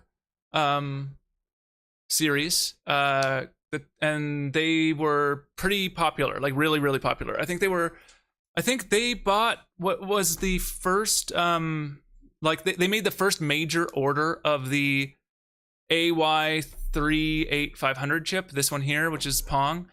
And then after that, I mean, I could play it, but I have to figure out how all the controls to set up and all that kind of stuff. So I'm not going to deal with it today. I didn't plan on doing it. But it basically just it's the Pong on a chip idea. So they were the first company to put in an order, I believe, for, is it Texas Instruments that did it, or General Instruments, one of those companies, who made the AY38500. And so because they were one of the first people to get their orders, they were the first ones to get it fulfilled, and therefore they had all their units they wanted to manufacture to market right away. So they sold like 200,000 or something of them in the first year, or in the first season, which was like the Christmas season. So they were highly, highly successful. And so they continued making more of them. So that one's the Telstar Alpha, which I think is the same as the original Telstar. It's just the one like Alpha, just because it was marketed in Canada or something, and it was like a later iteration. They just wanted to sell a cheaper one. They later added a couple of extra functions to some of the things down the road, but they made a whole bunch of different versions. And so after the first generation went away, they continued into the second generation. They were one of the few companies to do so, and they started with the ColecoVision. ColecoVision. Is one word. They also made a Coleco Gemini, which was their Atari 2600 console, which literally was the like basically just an Atari 2600, but they made it from scratch or so, I think. Like off the shelf parts, more or less. They didn't use any of Atari's parts, from my understanding, but they did get sued over it. And yeah, so they had the ColecoVision, and the ColecoVision actually also had an add-on that let you play 2600 games. But anyways, so the ColecoVision was Coleco's move into the second generation. And this is where I don't necessarily agree that it's in the second generation. In my opinion, it's beyond the capabilities, and we'll see this today. And so this is relevant. The reason I'm starting here is because Coleco got the rights to Donkey Kong for specifically porting to consoles. So a different company, Atari, got the rights to publish the game on computers, but Coleco got the rights to publish the game, or to develop and publish the game on console. So Coleco made several versions, several different games effectively that are Donkey Kong for different consoles. They did the ColecoVision, which I'll show you first, which is kind of like their definitive version, because they were highlighting the fact that their console is better than everybody else. So this is why it's not exactly, so there is some controversy around whether or not they intentionally made bad ports of Donkey Kong on other consoles. And it's hard to know if that's true or not. People like Mattel, who made the Intellivision, which is another version we'll see, was very angry at the version that they got, and was very unhappy with it, and thought that they were that their version was purposefully sabotaged to show their that their console was weaker than the ColecoVision. I don't think I agree with that point. Primarily because if you look at other games comparing the two consoles, there is a very distinct quality difference of what is pulled off on Coleco versus on Intellivision, to my from what I've seen. I might have to do a few more comparisons, but I will do a comparison of these consoles in more depth at some point in the future. But the other thing is that, like, they were trying to get these all to market around the same time, so they may not have had that much like actual experience working on those other consoles, especially because those at the time they had to do it kind of like on their own, and they weren't working with Intellivision to do these things. So they kind of had to figure it out. So they wouldn't have been that they wouldn't have had much experience developing for these other consoles, and therefore maybe they could have pulled off a slightly better product if they were more familiar with the product or with the platform. But like, I don't know if I would fault them on that, because at that time there just wasn't. That was just kind of how it was.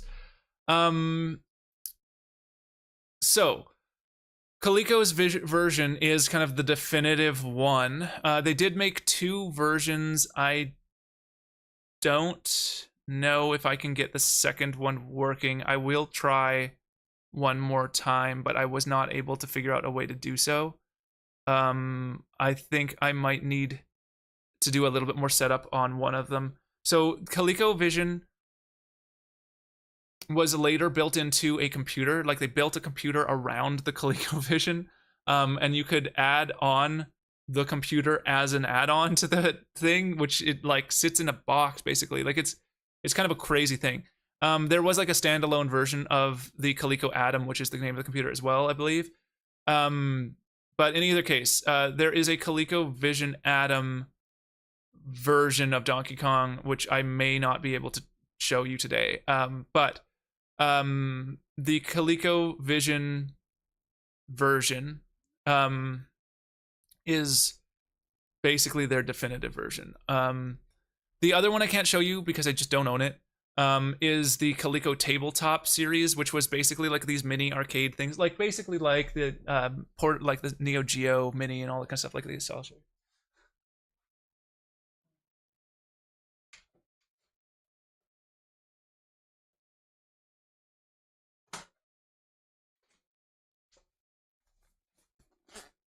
It's basically like one of these guys, except that it didn't have like a full color screen and emulators built in. It was a fluorescent tube based, I think fluorescent tube, was it fluorescent? Yeah, vacuum fluorescent display instead. So it was basically like it was an electronic game. It was not a video game. I'll come back one second.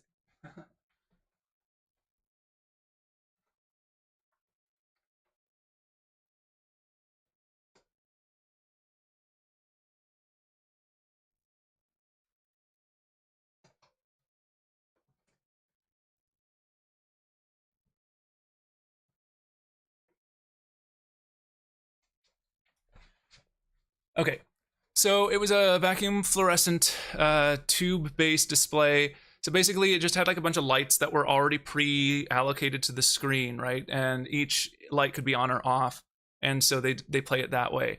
So like you turn on this light and show that Mario's here, and then turn on this light and Mario's now here, and then turn on this light and now Mario's there here, that kind of thing. So it's not a video game per se, but they did do that. So that's kind of an interesting one. I don't know how that would have worked with the license because it's kind of like it is sort of like a mini arcade game rather than it is a video game, but I guess they kind of got away with it. They also, so other than the 3 versions they made for themselves, they also made the Intellivision version and they made the Atari 2600 version. Then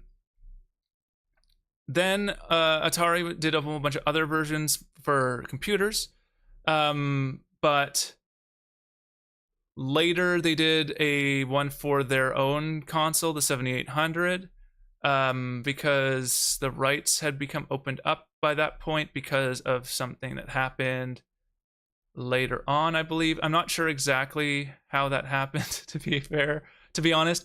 But I know that it was something that had happened. So anyways, there was also another company called Ocean Software, which did mostly for the UK, again, for computers. And then Nintendo obviously has their own versions that they made for their consoles in the next generation. But we'll look at those another time. So first of all, let's take a look at the ColecoVision here. All right. And I'm gonna load up our Donkey Kong. So I can't do the version for the Atom from here, although maybe I can. I will try that. But let's do the Donkey Kong for ColecoVision first. ColecoVision presents Nintendo's Donkey Kong, copyright 1982 Coleco. Which is button number 1, that one. All right. All right. Okay, that's my gotta figure out the key bindings for this. I did set them earlier. So, we do have the music in the background. This is a much louder version than the arcade version, and I think that's just how the ROMs were set up, but I'm not sure. So you do have to be closer to the hammer to pick it up, it looks like. But it still plays the music for the hammer. It doesn't show 2 different colors for the hammer. But it does play them just as it was done in the original, where there's just 2 sprites. So, if I jump upwards, it's also locked. I can jump forwards, I can jump backwards. I can climb up these ladders, but there are gaps in those ladders, you can't go through those. I don't know if I explained that already, I probably did. One thing you'll notice right away, is there a pause button that I have in this game? Hold on, I gotta figure that out.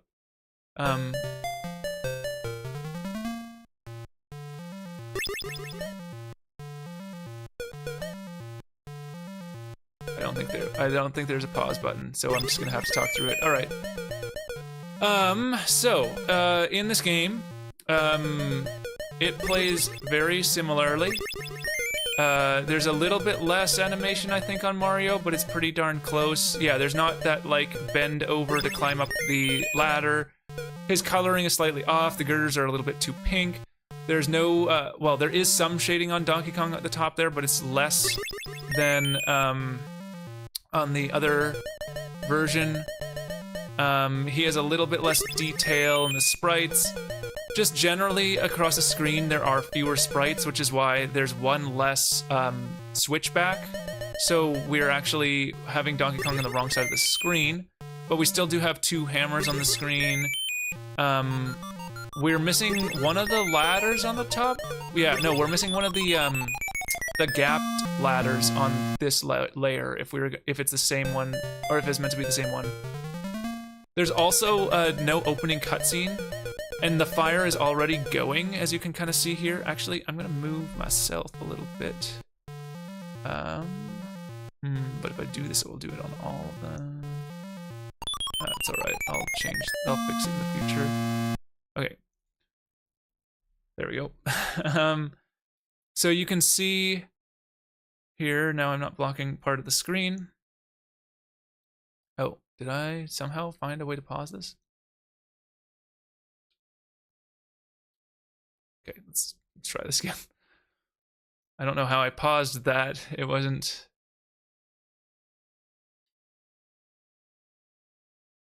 Takes a while to load this game. Okay, one player.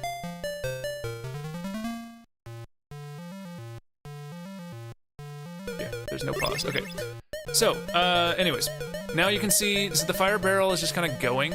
Oh, stupid. There's no flicker to it. It just is static. So that's all it does, is it just sits there with fire. There's no activation for it. There's also no blue barrels, you might notice. There's just the orange barrels. I think Mario falls a little bit faster in this, just from feel.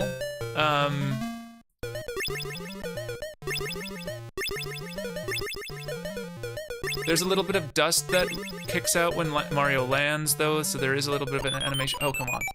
That fell faster than it should have. In the other versions, that barrel would not have fallen that quickly around the corner like that.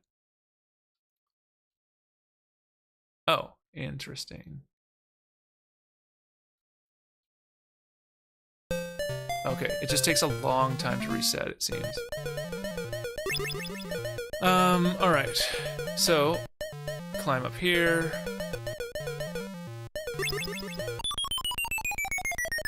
So the barrels move down the ladders slowly in this one. Like, way slower than falling off the edge. They move at the same speed down the ladders as they do across the platforms. Whereas they fall off. Whoa, that barrel just fell off the ledge. Oh, they do just fall off the ledge? That's weird too, so they don't go down the last ramp there.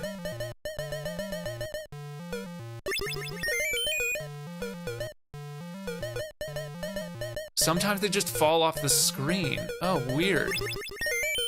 So that's a difference between them for sure.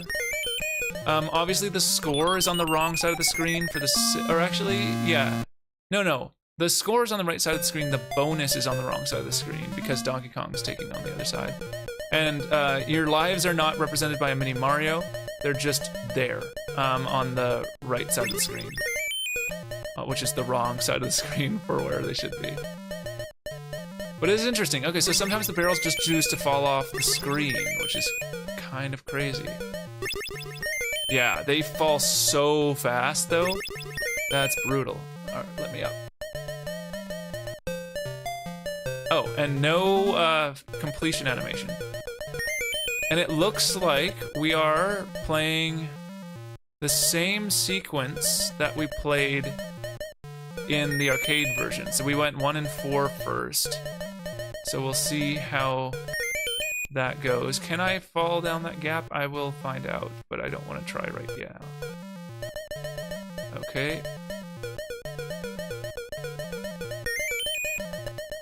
And we're, again, a little bit less tall of a map. So we have one height less. Ooh, I almost fell through that. I somehow managed to jump after I was already falling. I could see that I was falling, and then I jumped. One last layer to do, okay. Please leave. Yeah, and so it just ends and goes on to the next section. Again, this has one less height layer, or no, this one actually seems to be the right height, which is interesting. How did they do that? They managed to almost perfectly emulate this level. It is less tall, but only slightly. How do I restart here?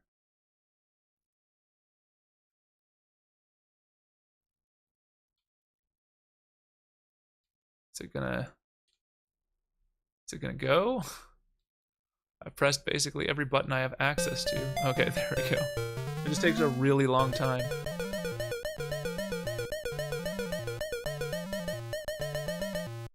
You move pretty slowly up ladders. The barrels seem to move down ladders at the same pace.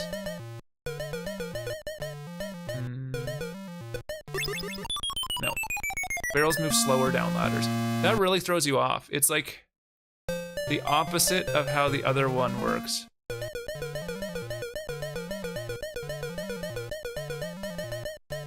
Also, the hammers are weirdly colored like a bright green in this, where I don't think they were even close to that color in the other one. Oh, come on.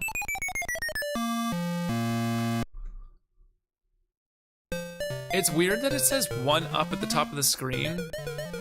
I wonder if you have to just beat the high score to get a 1 up.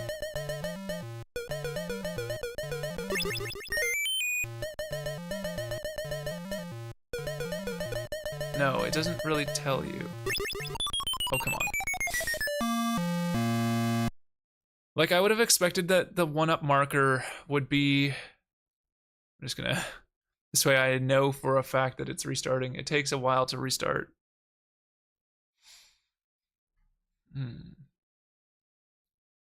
I wonder if it was this long on consoles. I haven't played it in a long time. Like, on the actual console, rather.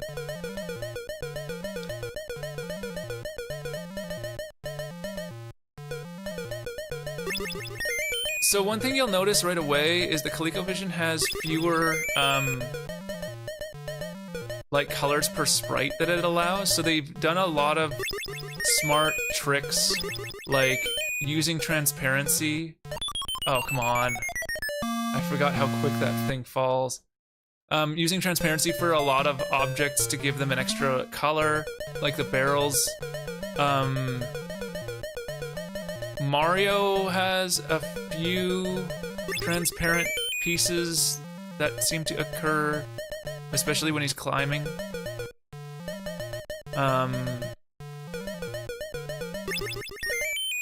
But it does have proper sprite. Oh, come on. It's so hard to judge these things because they fall at different speeds. Okay.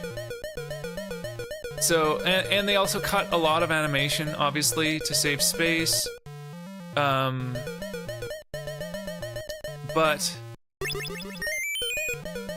unlike some of the systems which you'll see, there are full sprites, whereas some of them only have like character sets, basically. And so because of that... Oh, come on. And this one, look how like high up on that ladder I was, and I still got hit with a barrel. So it's not as forgiving about that, which is interesting. All right, come on, restart. It takes so long. Also, there's no animation for Rosalina or what? Paulina.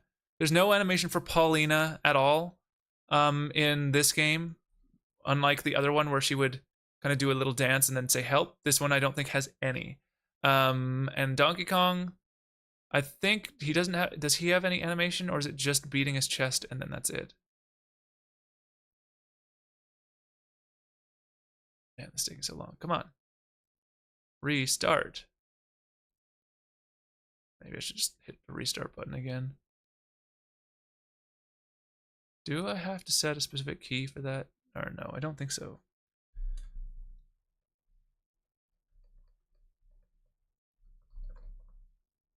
Come on. I'm not gonna wait any longer. Let's go.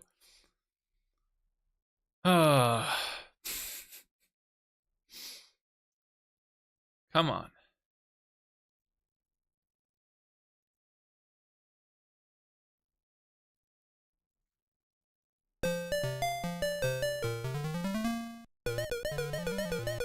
All right, so yeah, he only plays one sprite in animation.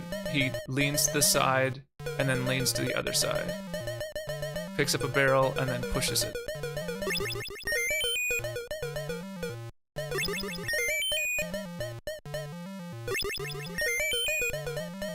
Okay, there we go.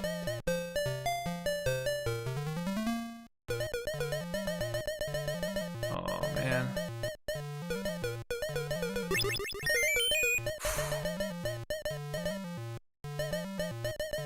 Oh, come on. They move faster than you just as a whole. So they are way less fair then. And they were unfair before, so that's not great.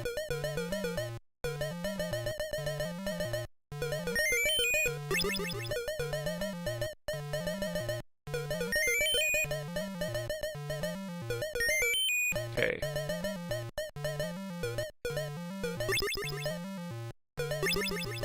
They have zero animation? Whoa. Oh, there's a bounce in this. That was cool. So I didn't check that before. There is a bounce. I'm curious how they deal with it. So if I jump from further back.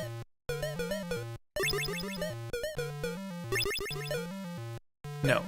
So they carry through your momentum in this, whereas the other one actually bounces you back fully. The same distance you went into it. That's interesting.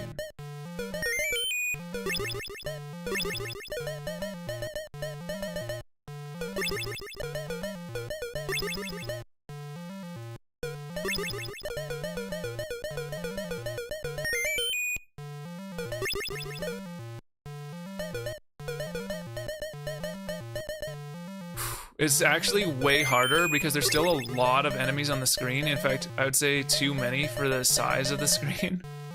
Because they have way less screen space on this version. Oh, come on! Oh, that's interesting. There was a sound effect for that. Am I dead now? Yes. Dang it. Okay, I want to show the other level. I know that they don't have the 4th level, I believe.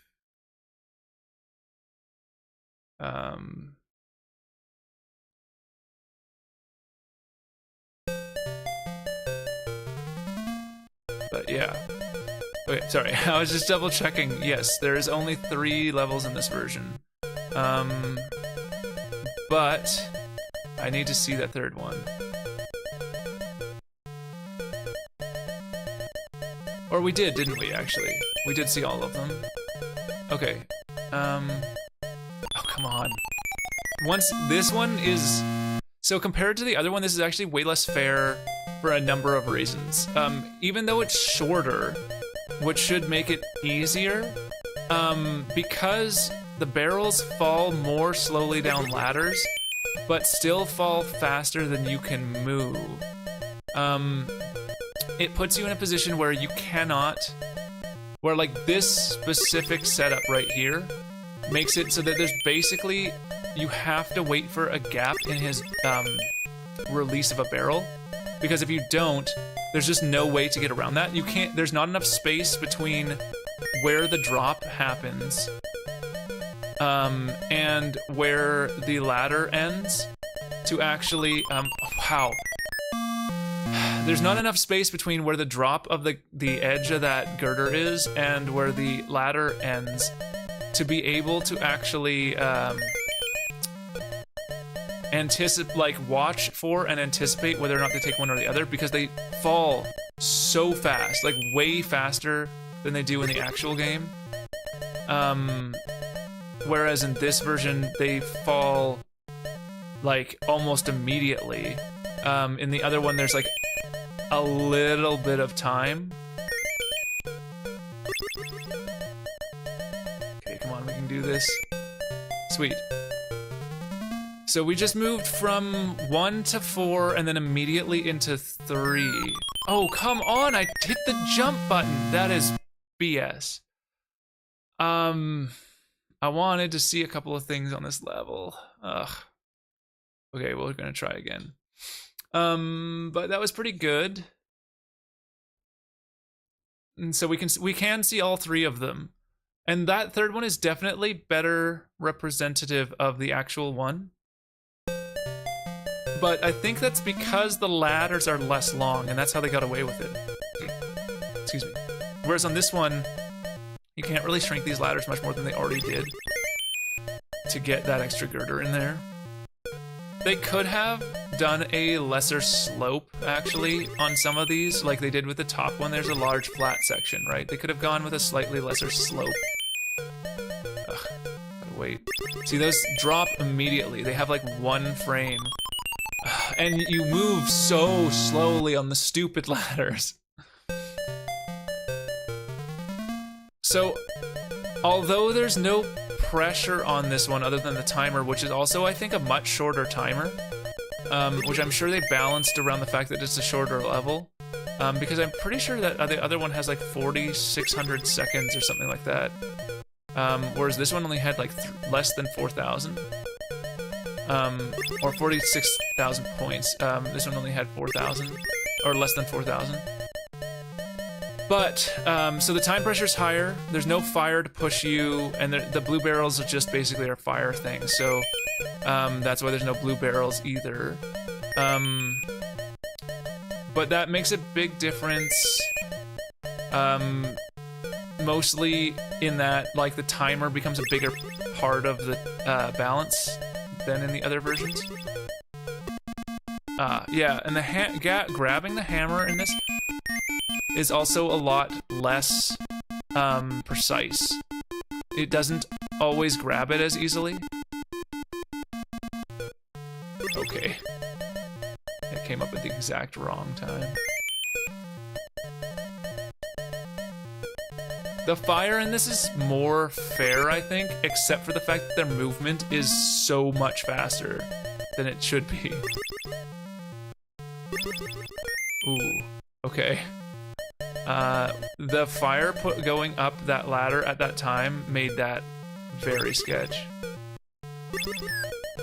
Okay.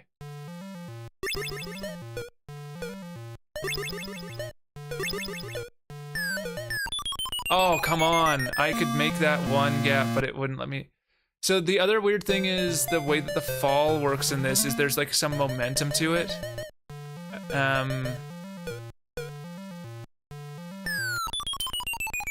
And so if you're too close to the edge of a ledge, it just kind of forces you off of it, which I do not like at all. Is there anything else I could say? So there doesn't seem to be any of the bouncing springs.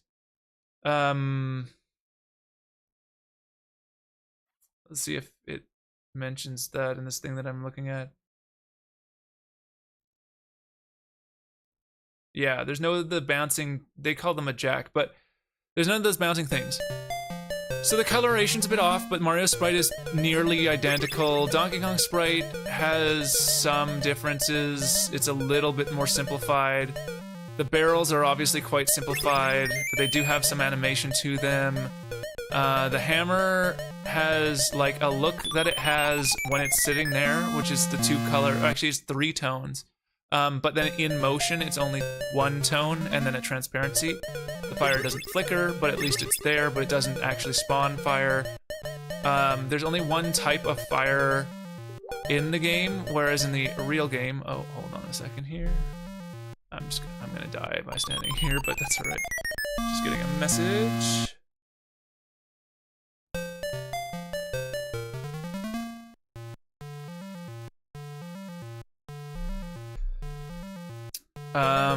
Yeah.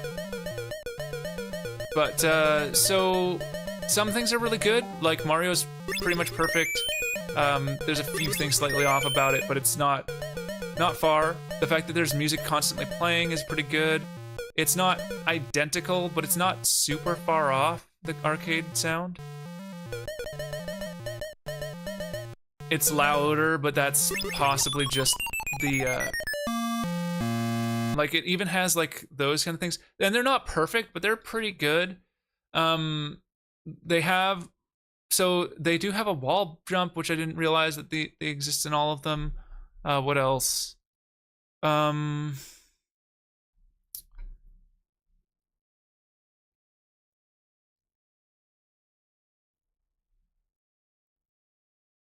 Yeah, so I mean, it's pretty close. There's a couple things missing, but it's overall pretty close. Mario feels pretty good too. So let's take a look at, well, let's see if we can load the, actually, let's see if we can load the Coleco Atom version. We'll see if this works. It probably won't.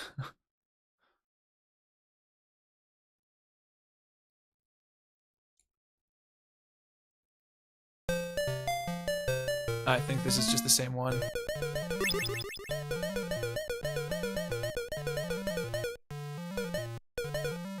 Yeah, this is the same one. That is not the Coleco Atom version. This is just the one that can,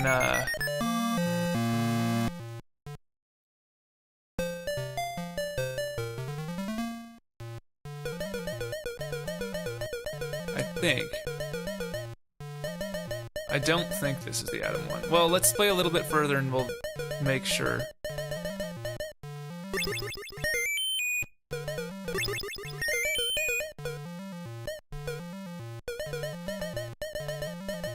I think one of the other levels is a bigger tell than this one is, so we'll just double check. But I'm pretty sure this is not actually the Atom version.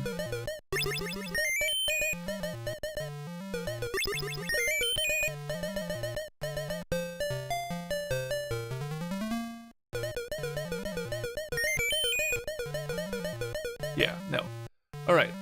So we don't have the Atom on here, unfortunately. I can try it a different way later, but instead I'm gonna move on. We're gonna look at the 2600 version. So the Atari 2600, which this is emulating the 7800, which can play 2600 games, so we'll look at the 7800 version as well. But the 2600 is interesting.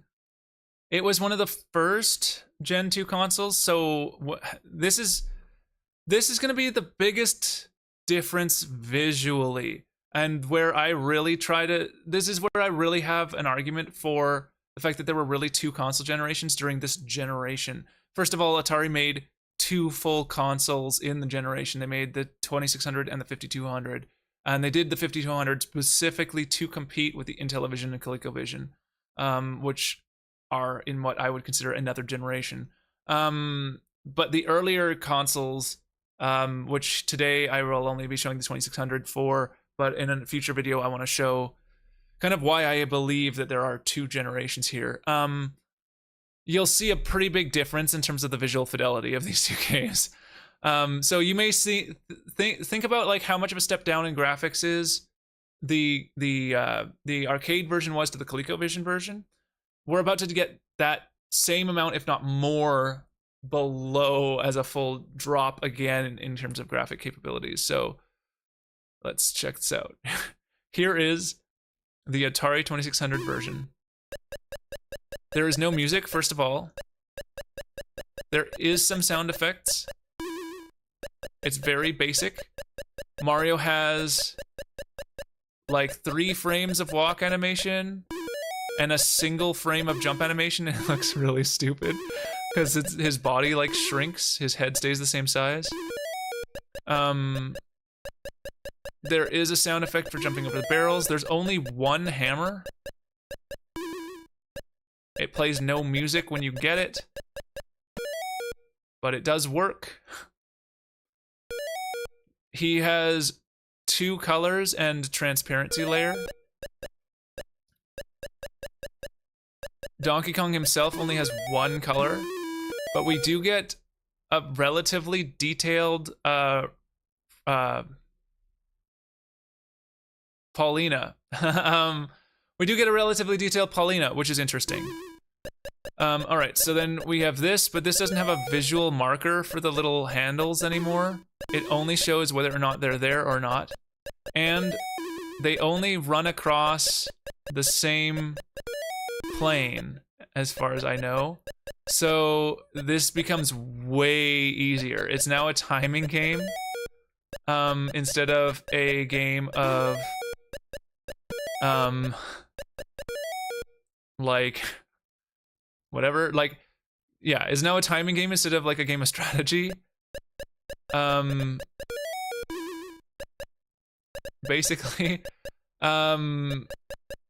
there's still no ability to jump with the hammer. Can you bounce off the wall? No, so there's no wall jump. You don't bounce. I don't want to land on it. Okay. No animations for the level changes at all. I don't think there's any fire that spawns on this either. It's just the barrels. Do the barrels even come down the ladders, or do they always go down the girders? I think they only go down the girders. Oh no, there was one that just dropped below me. Okay, so the barrels do their thing.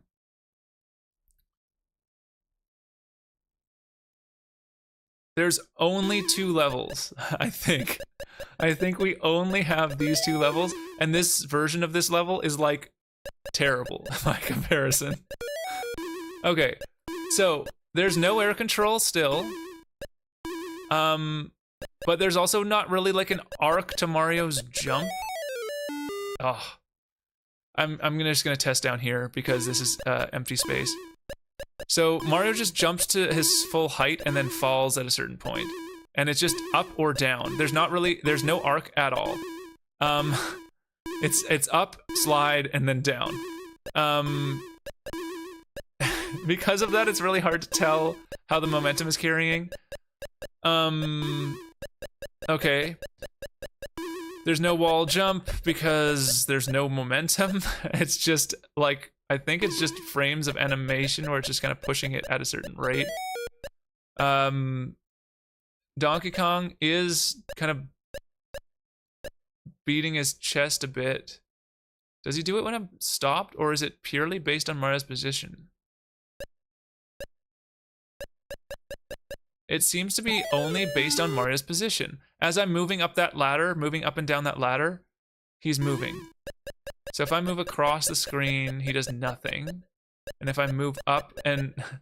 That's funny. So instead of writing in a timer, they just have it based on your movement. Okay. Let's see if there's fall damage. Okay, and these broken ladders, you just can't move on them at all. They're not even there, basically. Oh, you cannot fall off a ledge. So this is a way easier version. It prevents you from taking fall damage. I wonder if you can fall in the gaps that you open up between levels. What about this side? Yeah, you cannot fall there. Can I go up this ladder? No. So you can only go up the complete ladders. So there's a lot of things that they had to remove for this version for programming reasons. Although, I mean, there are 2600 games that are more advanced than this, I think. Like Pitfall has more going on. But let's see if you can die by falling down one of these. Okay, let's go. But they do have a visual representation of the lives in this one, which they don't in the ColecoVision version. No. Okay, this is just auto kills you. Interesting. So, to compare between the two, this is the biggest drastic difference. So let's compare between this version and the ColecoVision version. First of all, girder height still lessened. This level actually has one extra layer to it in terms of the actual puzzling part, I think. Because you have 8 bolts.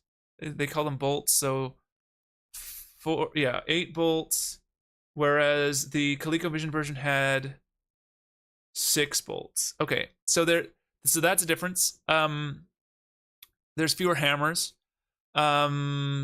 So this level in particular, there's fewer hammers. There's none of the items. The fireballs just move back and forth. And obviously there's no animation on either fire or on Paulina. There's no ending animation. It just ends. There's no death animations. You just die and it restarts immediately. Yeah, so it removes almost all the animations. Mario has 3 frames of walk animation, it looks like, and 1 frame of jump animation. And Donkey Kong shifts between back and forth and shifts, just flips his sprite. He just flips his sprite left, one side or the other.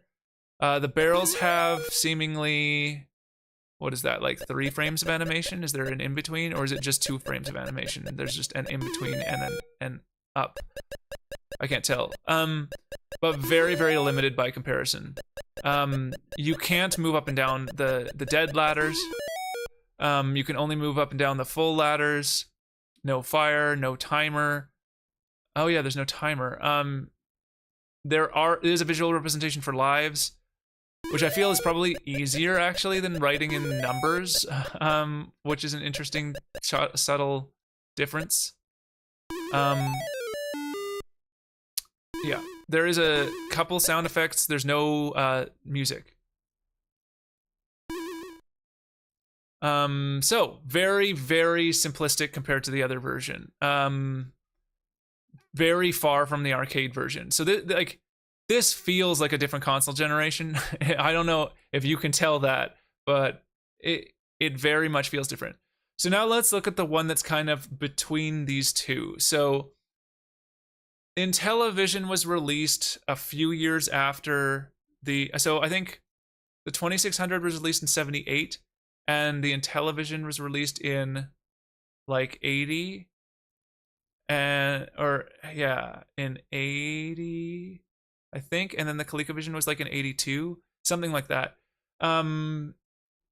So because of that, there is still a gap between the ColecoVision and the Intellivision, but we also do have to consider that Coleco would have had more experience coding for their machine and would have more incentive to code a better version for their machine. So it's possible that they did do something to the other version, but to make it less good. But it's also possible they just didn't have the experience. This is going to look super messed up until we get the game going. Okay. So ColecoVision presents Donkey Kong, copyright at 1982, Coleco. 1 player. Where did I map 1 to? Is it here? Yeah. Okay, 1. All right. So, we have a more complete version of the first level, almost in line with ColecoVision's version. The hammers, however, are the same color as the girders, and you have to be like right under it. Or can you even pick it up? Is it just a visual icon in this game? Can you not use hammers? Hold on.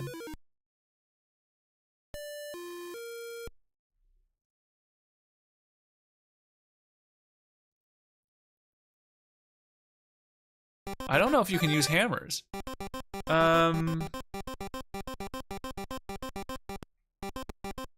Okay, I can like walk almost off the screen. Oh,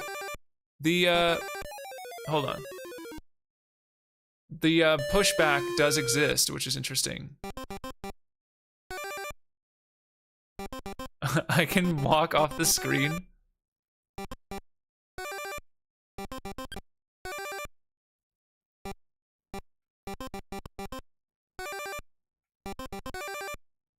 So there's no air control. Oh. I'm just trying to figure out what's going on with all the controls and stuff here. So Mario has about 3 frames of walk animation. He looks totally not like Mario.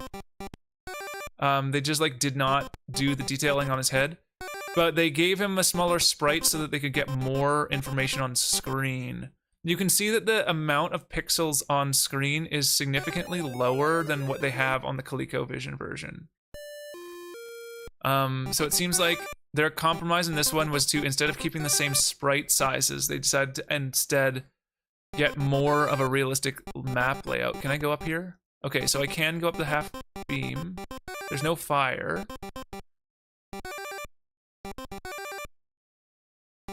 Oh.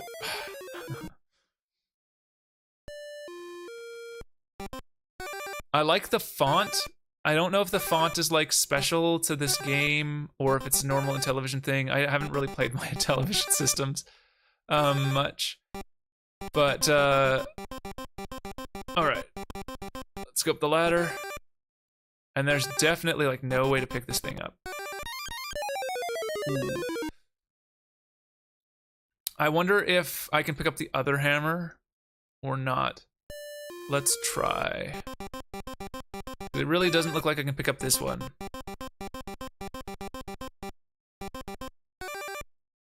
Like, at all.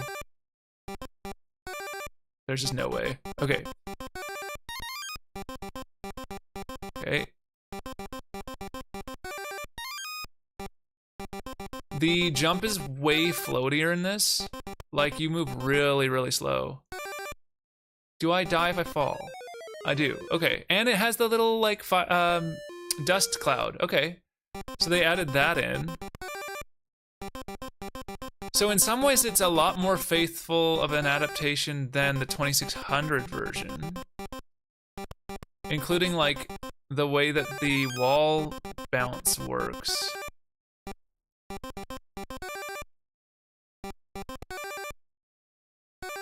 Ah.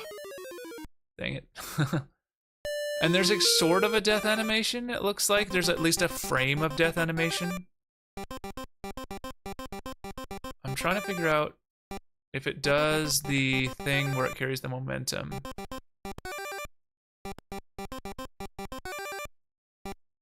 It's really hard to, like, get it. I don't think it does.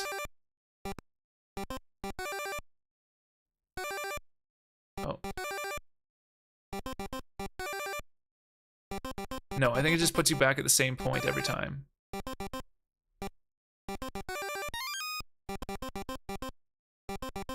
And there's a pretty good sound effect for the jumping over the barrel. That's pretty close. It's off, but it's not super far off.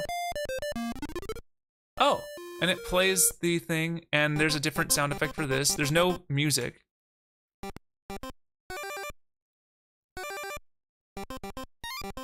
They do have the items on the level. Okay.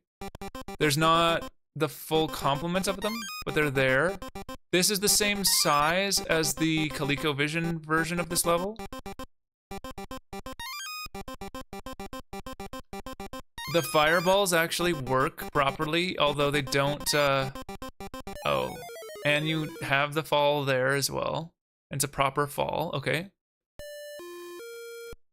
Let's try to get through this now. Donkey Kong has, was it 2 frames of animation. Actually, he has 3 frames of animation because he's standing and then he has, so he has position 1, which is to grab a barrel, and position 2, which is to throw a barrel. And the barrels drop at the same speeds as they go down the ladders, I think? Hold on, I need to see one go down a ladder. They move at a constant rate.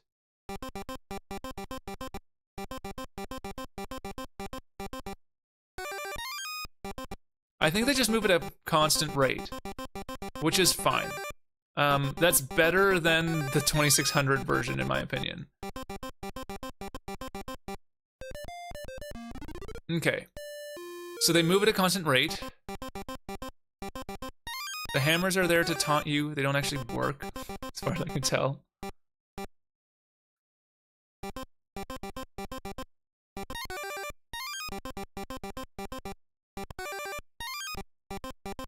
But let's see. Yeah, there's like no way. I'm trying to like click buttons to get it to do something. No. You can't. Okay.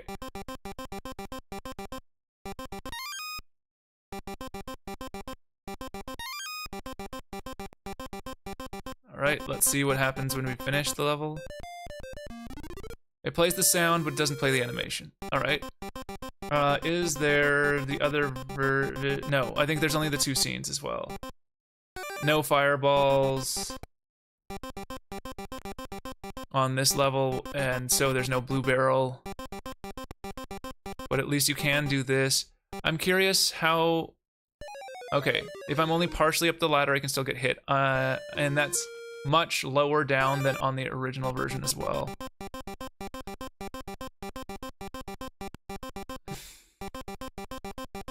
Now let's try to avoid something using the all the way up the ladder. Okay, that works. Interesting. So I don't think this is a terrible port. It's missing 2 levels. The ColecoVision version is only missing 1 level, but that's still not that far off. It does have all the correct enemies on this level. It's got all the mechanics. Wow, that's annoying. All the mechanics it's supposed to have on this level, except for the hammers. It's the same size as the Coleco, like all of the screens are the same size as the ColecoVision version. Although Mario is much less detailed on this one, and so is Donkey Kong, and so is Paulina.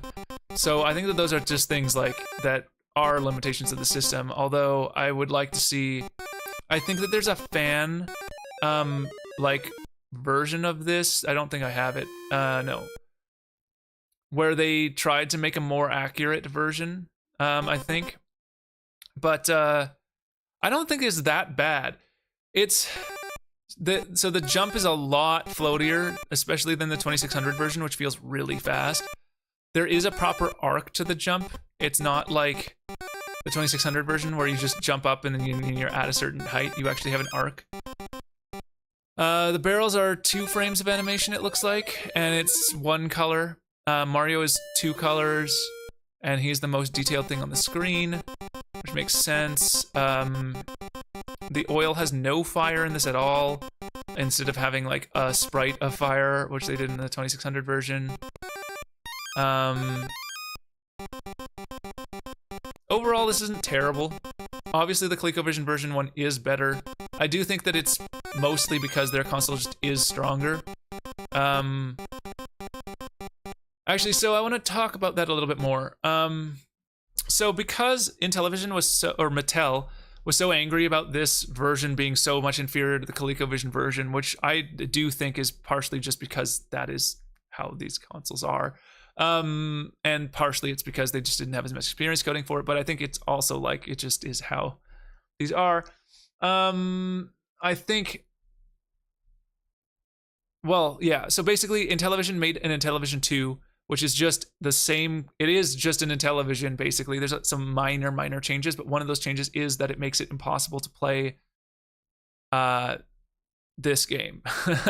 This, like, in particular, this game. I think there's like a couple other games that were third-party games that lacked like a certain thing in their code that they don't allow on their thing on the second version, which Coleco got around later on with some of the later games that they made, including Donkey Kong Jr. But this game specifically got axed, and I think that Intellivision was specifically trying to make sure that it couldn't.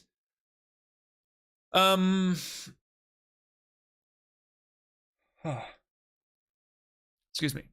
So let's look at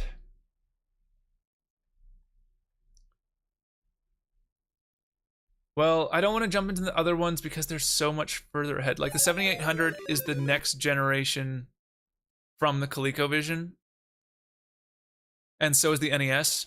So I'm gonna do those a different day. And I can't get into the Atari versions right now because the controls are super off. So what we'll do is we'll stop here. I'm gonna see if I can get the ColecoVision Atom one working.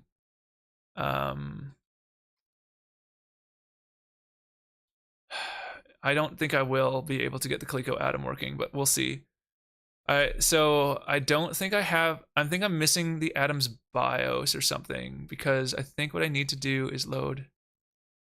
Yeah, so that just loads the same thing here, the typewriter. Let me just double check. I'm gonna see if I could find a way how to Coleco Atom load. It's actually a tape, I think. But it looks like I can't see the tape. Load cartridge.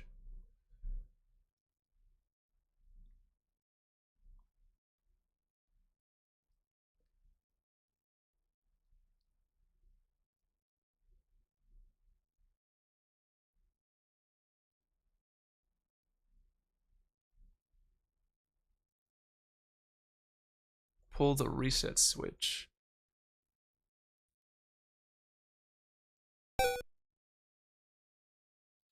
Load it. It says, okay. Put the program disk and pull the computer reset switch. Right,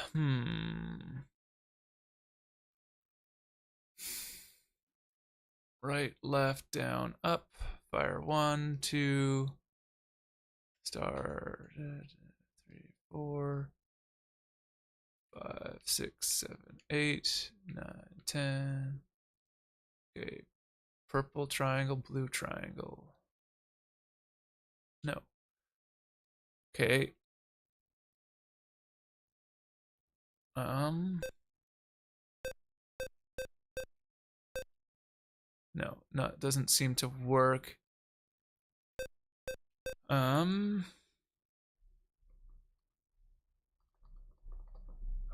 this is off.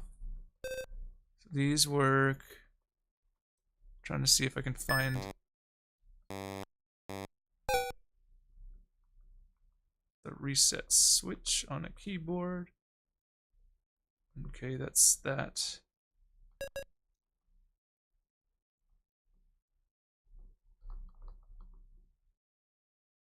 What did that do?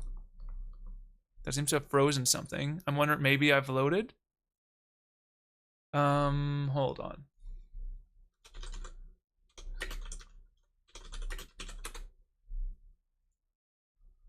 Let's see. So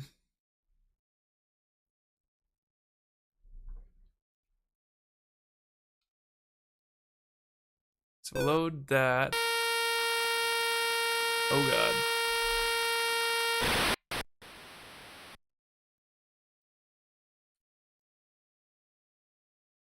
All right.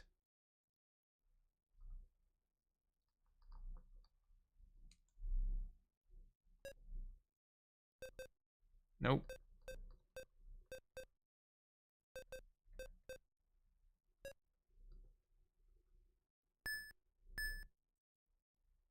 Okay.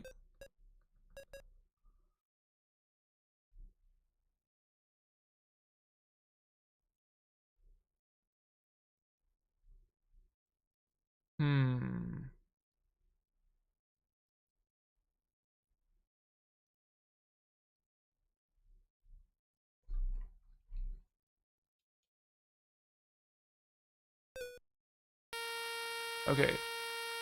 So this sound to me indicates that it's reading a tape, which is what it was. So my question is, if I hit reset now, no. Start, please, into the game.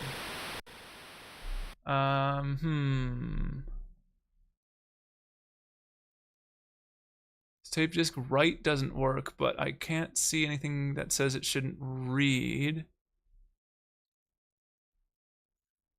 Um,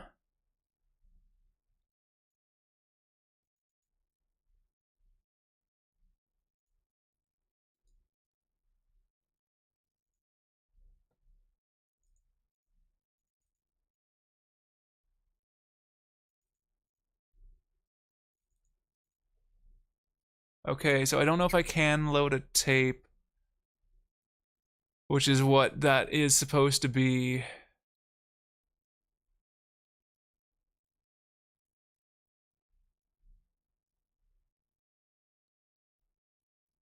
Hmm. So it has loaded, but I don't know how to launch it because technically the way that you're supposed to launch it is like to reset, which is not right. Um,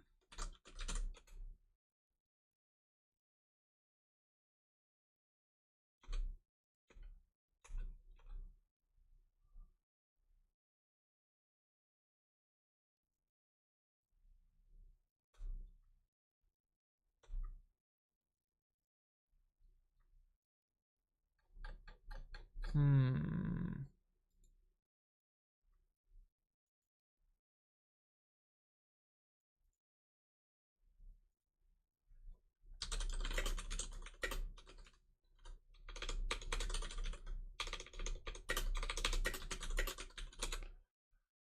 I don't know if you can.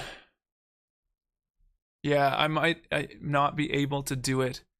The core may not be able to support tape playback yet. And apparently it's very difficult to implement. Probably because it needs a reset. Um,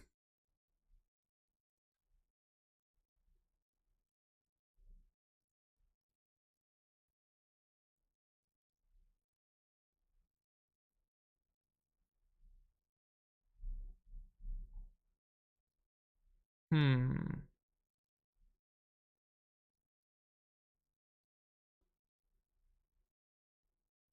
I like the layout of the like basic interface here though. Hold on, let me see.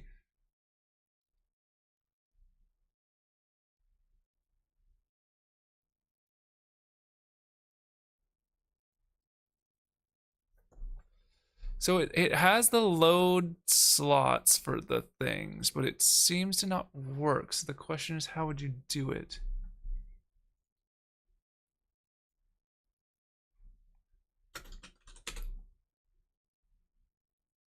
Hmm.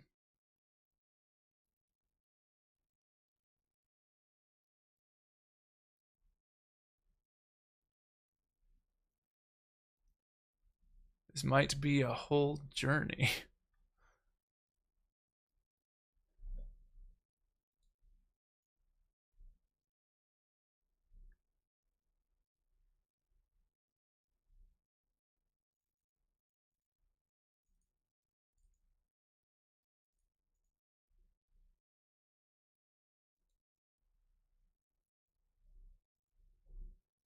Okay.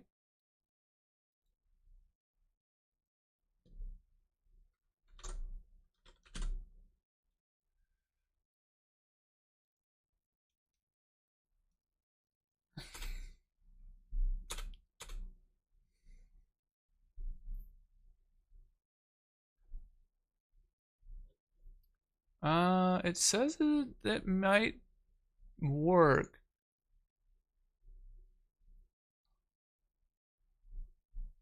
Let's see.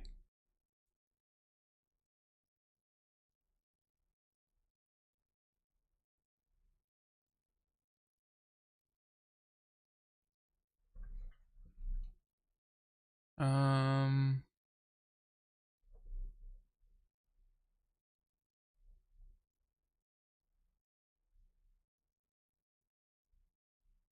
what if I try? Okay. Um, turn my keyboard on here.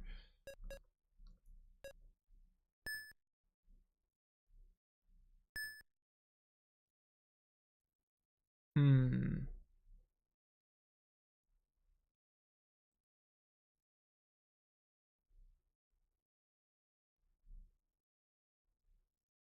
Mm-hmm.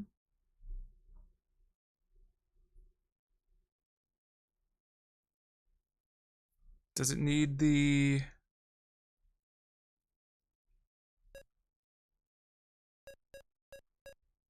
Oh, that is the wrong symbol.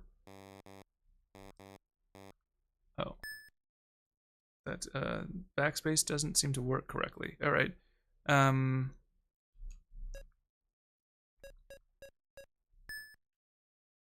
hmm.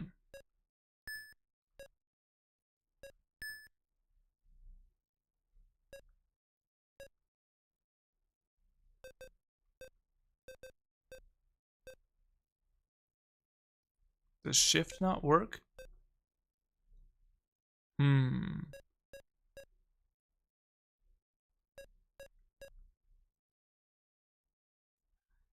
I might have to change something on the controls here.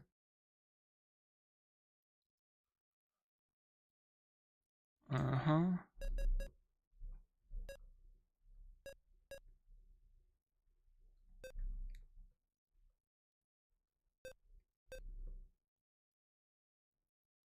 Okay, it's control. Okay, control this, help, enter. That doesn't do anything. All right. When using keyboard, press control and key. Okay, yeah.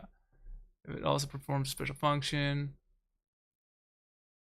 Um, Switch second controller, space, fire, super action blue, digit, forward, reset hardware F11.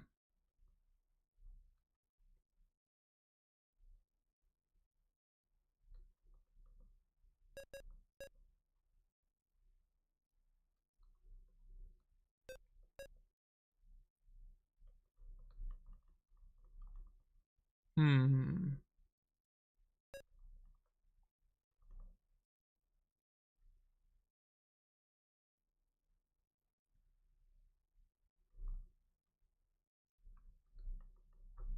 Nope.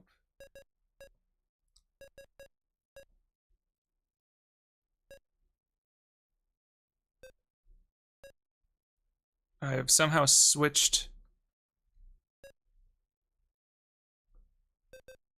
Oh, I had hit caps lock, I guess, accidentally.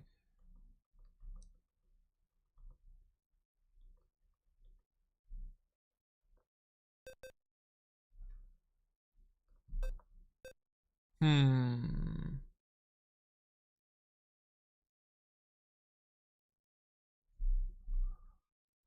This is very complex. um,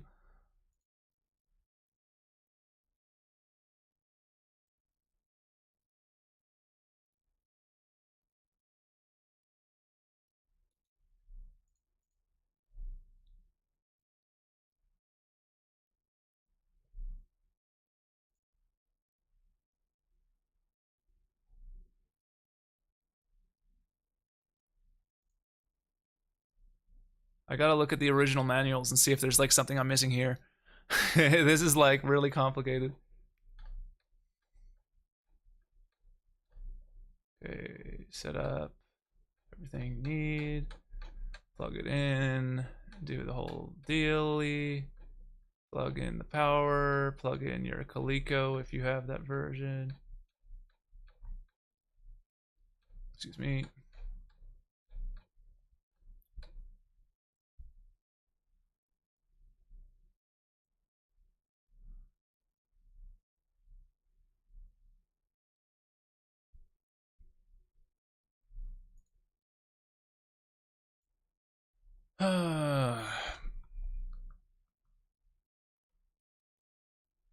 That's F12, but F11 doesn't seem to work.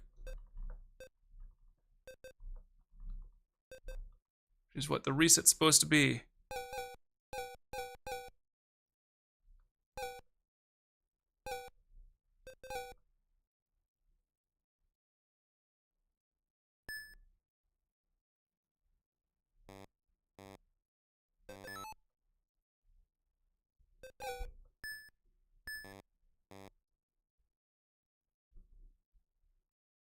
6. Done.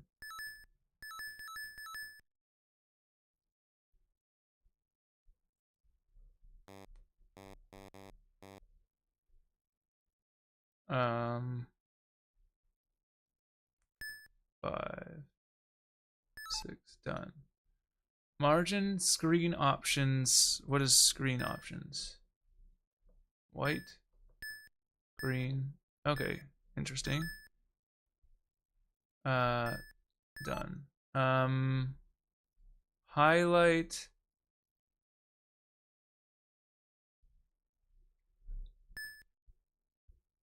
How do I clear the screen? Is this just as the reset switch?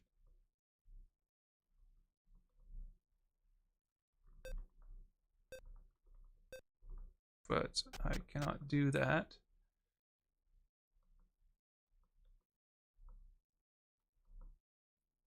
And if I try this, oh, hold on. Oh, come on. Right, you can't use left and right in these menus.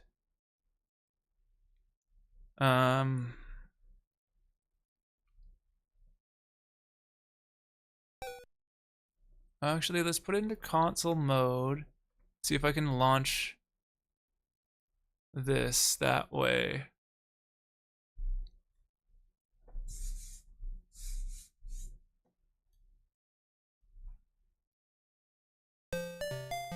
Oh. Okay.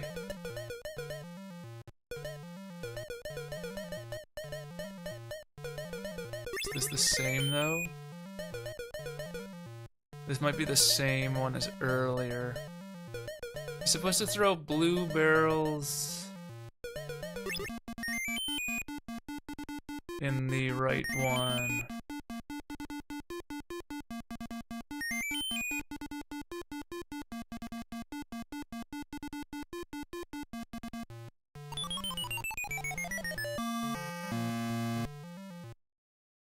But this looks like it is the right...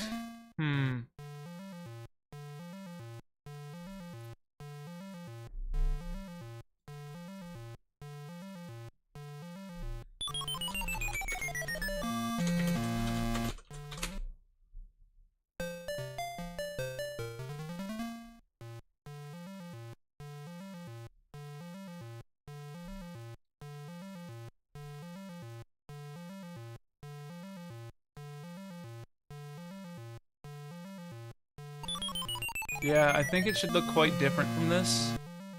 I don't think this is the right thing.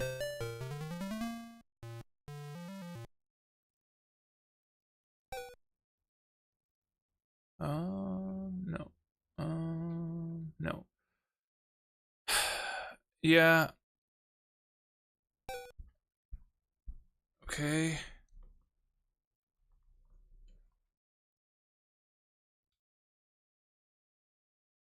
No. Yep, I can't get it to work. Well, that's too bad. I'll have to try to find it another day. I can check a bunch of these other versions. I know a couple of these other versions work that I have, but some of them do not. So I'm not going to get to them today. So we went through the Coleco list other than the Atom and the tabletop version, which I cannot do because I don't have it. And the ColecoVision version, or the Coleco Atom version, just doesn't want to work correctly. I'll look into it, see if I can get it to work another day. But I wanted to get this out of the way because I've been trying to get this to work for a while. This is kind of like a part 1 of a series that I'm going to do, looking at like how these early consoles compared to one another. And I thought that this would be a fun one to start with because it's got such a history in all these different versions. So the next time we're going to take a look at some of the Atari made ones for the computers mostly. And maybe some of the OceanSoft ones as well, if I can get them to work. And then we'll take a look at... Well, we'll see. Either I do the Nintendo-built ones first, or I do the computer ones first. I might do the Nintendo-built ones first, but they're kind of like for the later generation, so they're not as good of a comparison point, but we'll see. But yeah, okay, that's all I wanted to get through today. It's looking like, unfortunately, this Atom version is not going to work, but it was worth a shot. Anyways, that's it for me today. I might do a stream later on where I'm going to continue working on the mod. I haven't decided yet. I have to have dinner first. All right, have a good one, and I'll see you guys next time.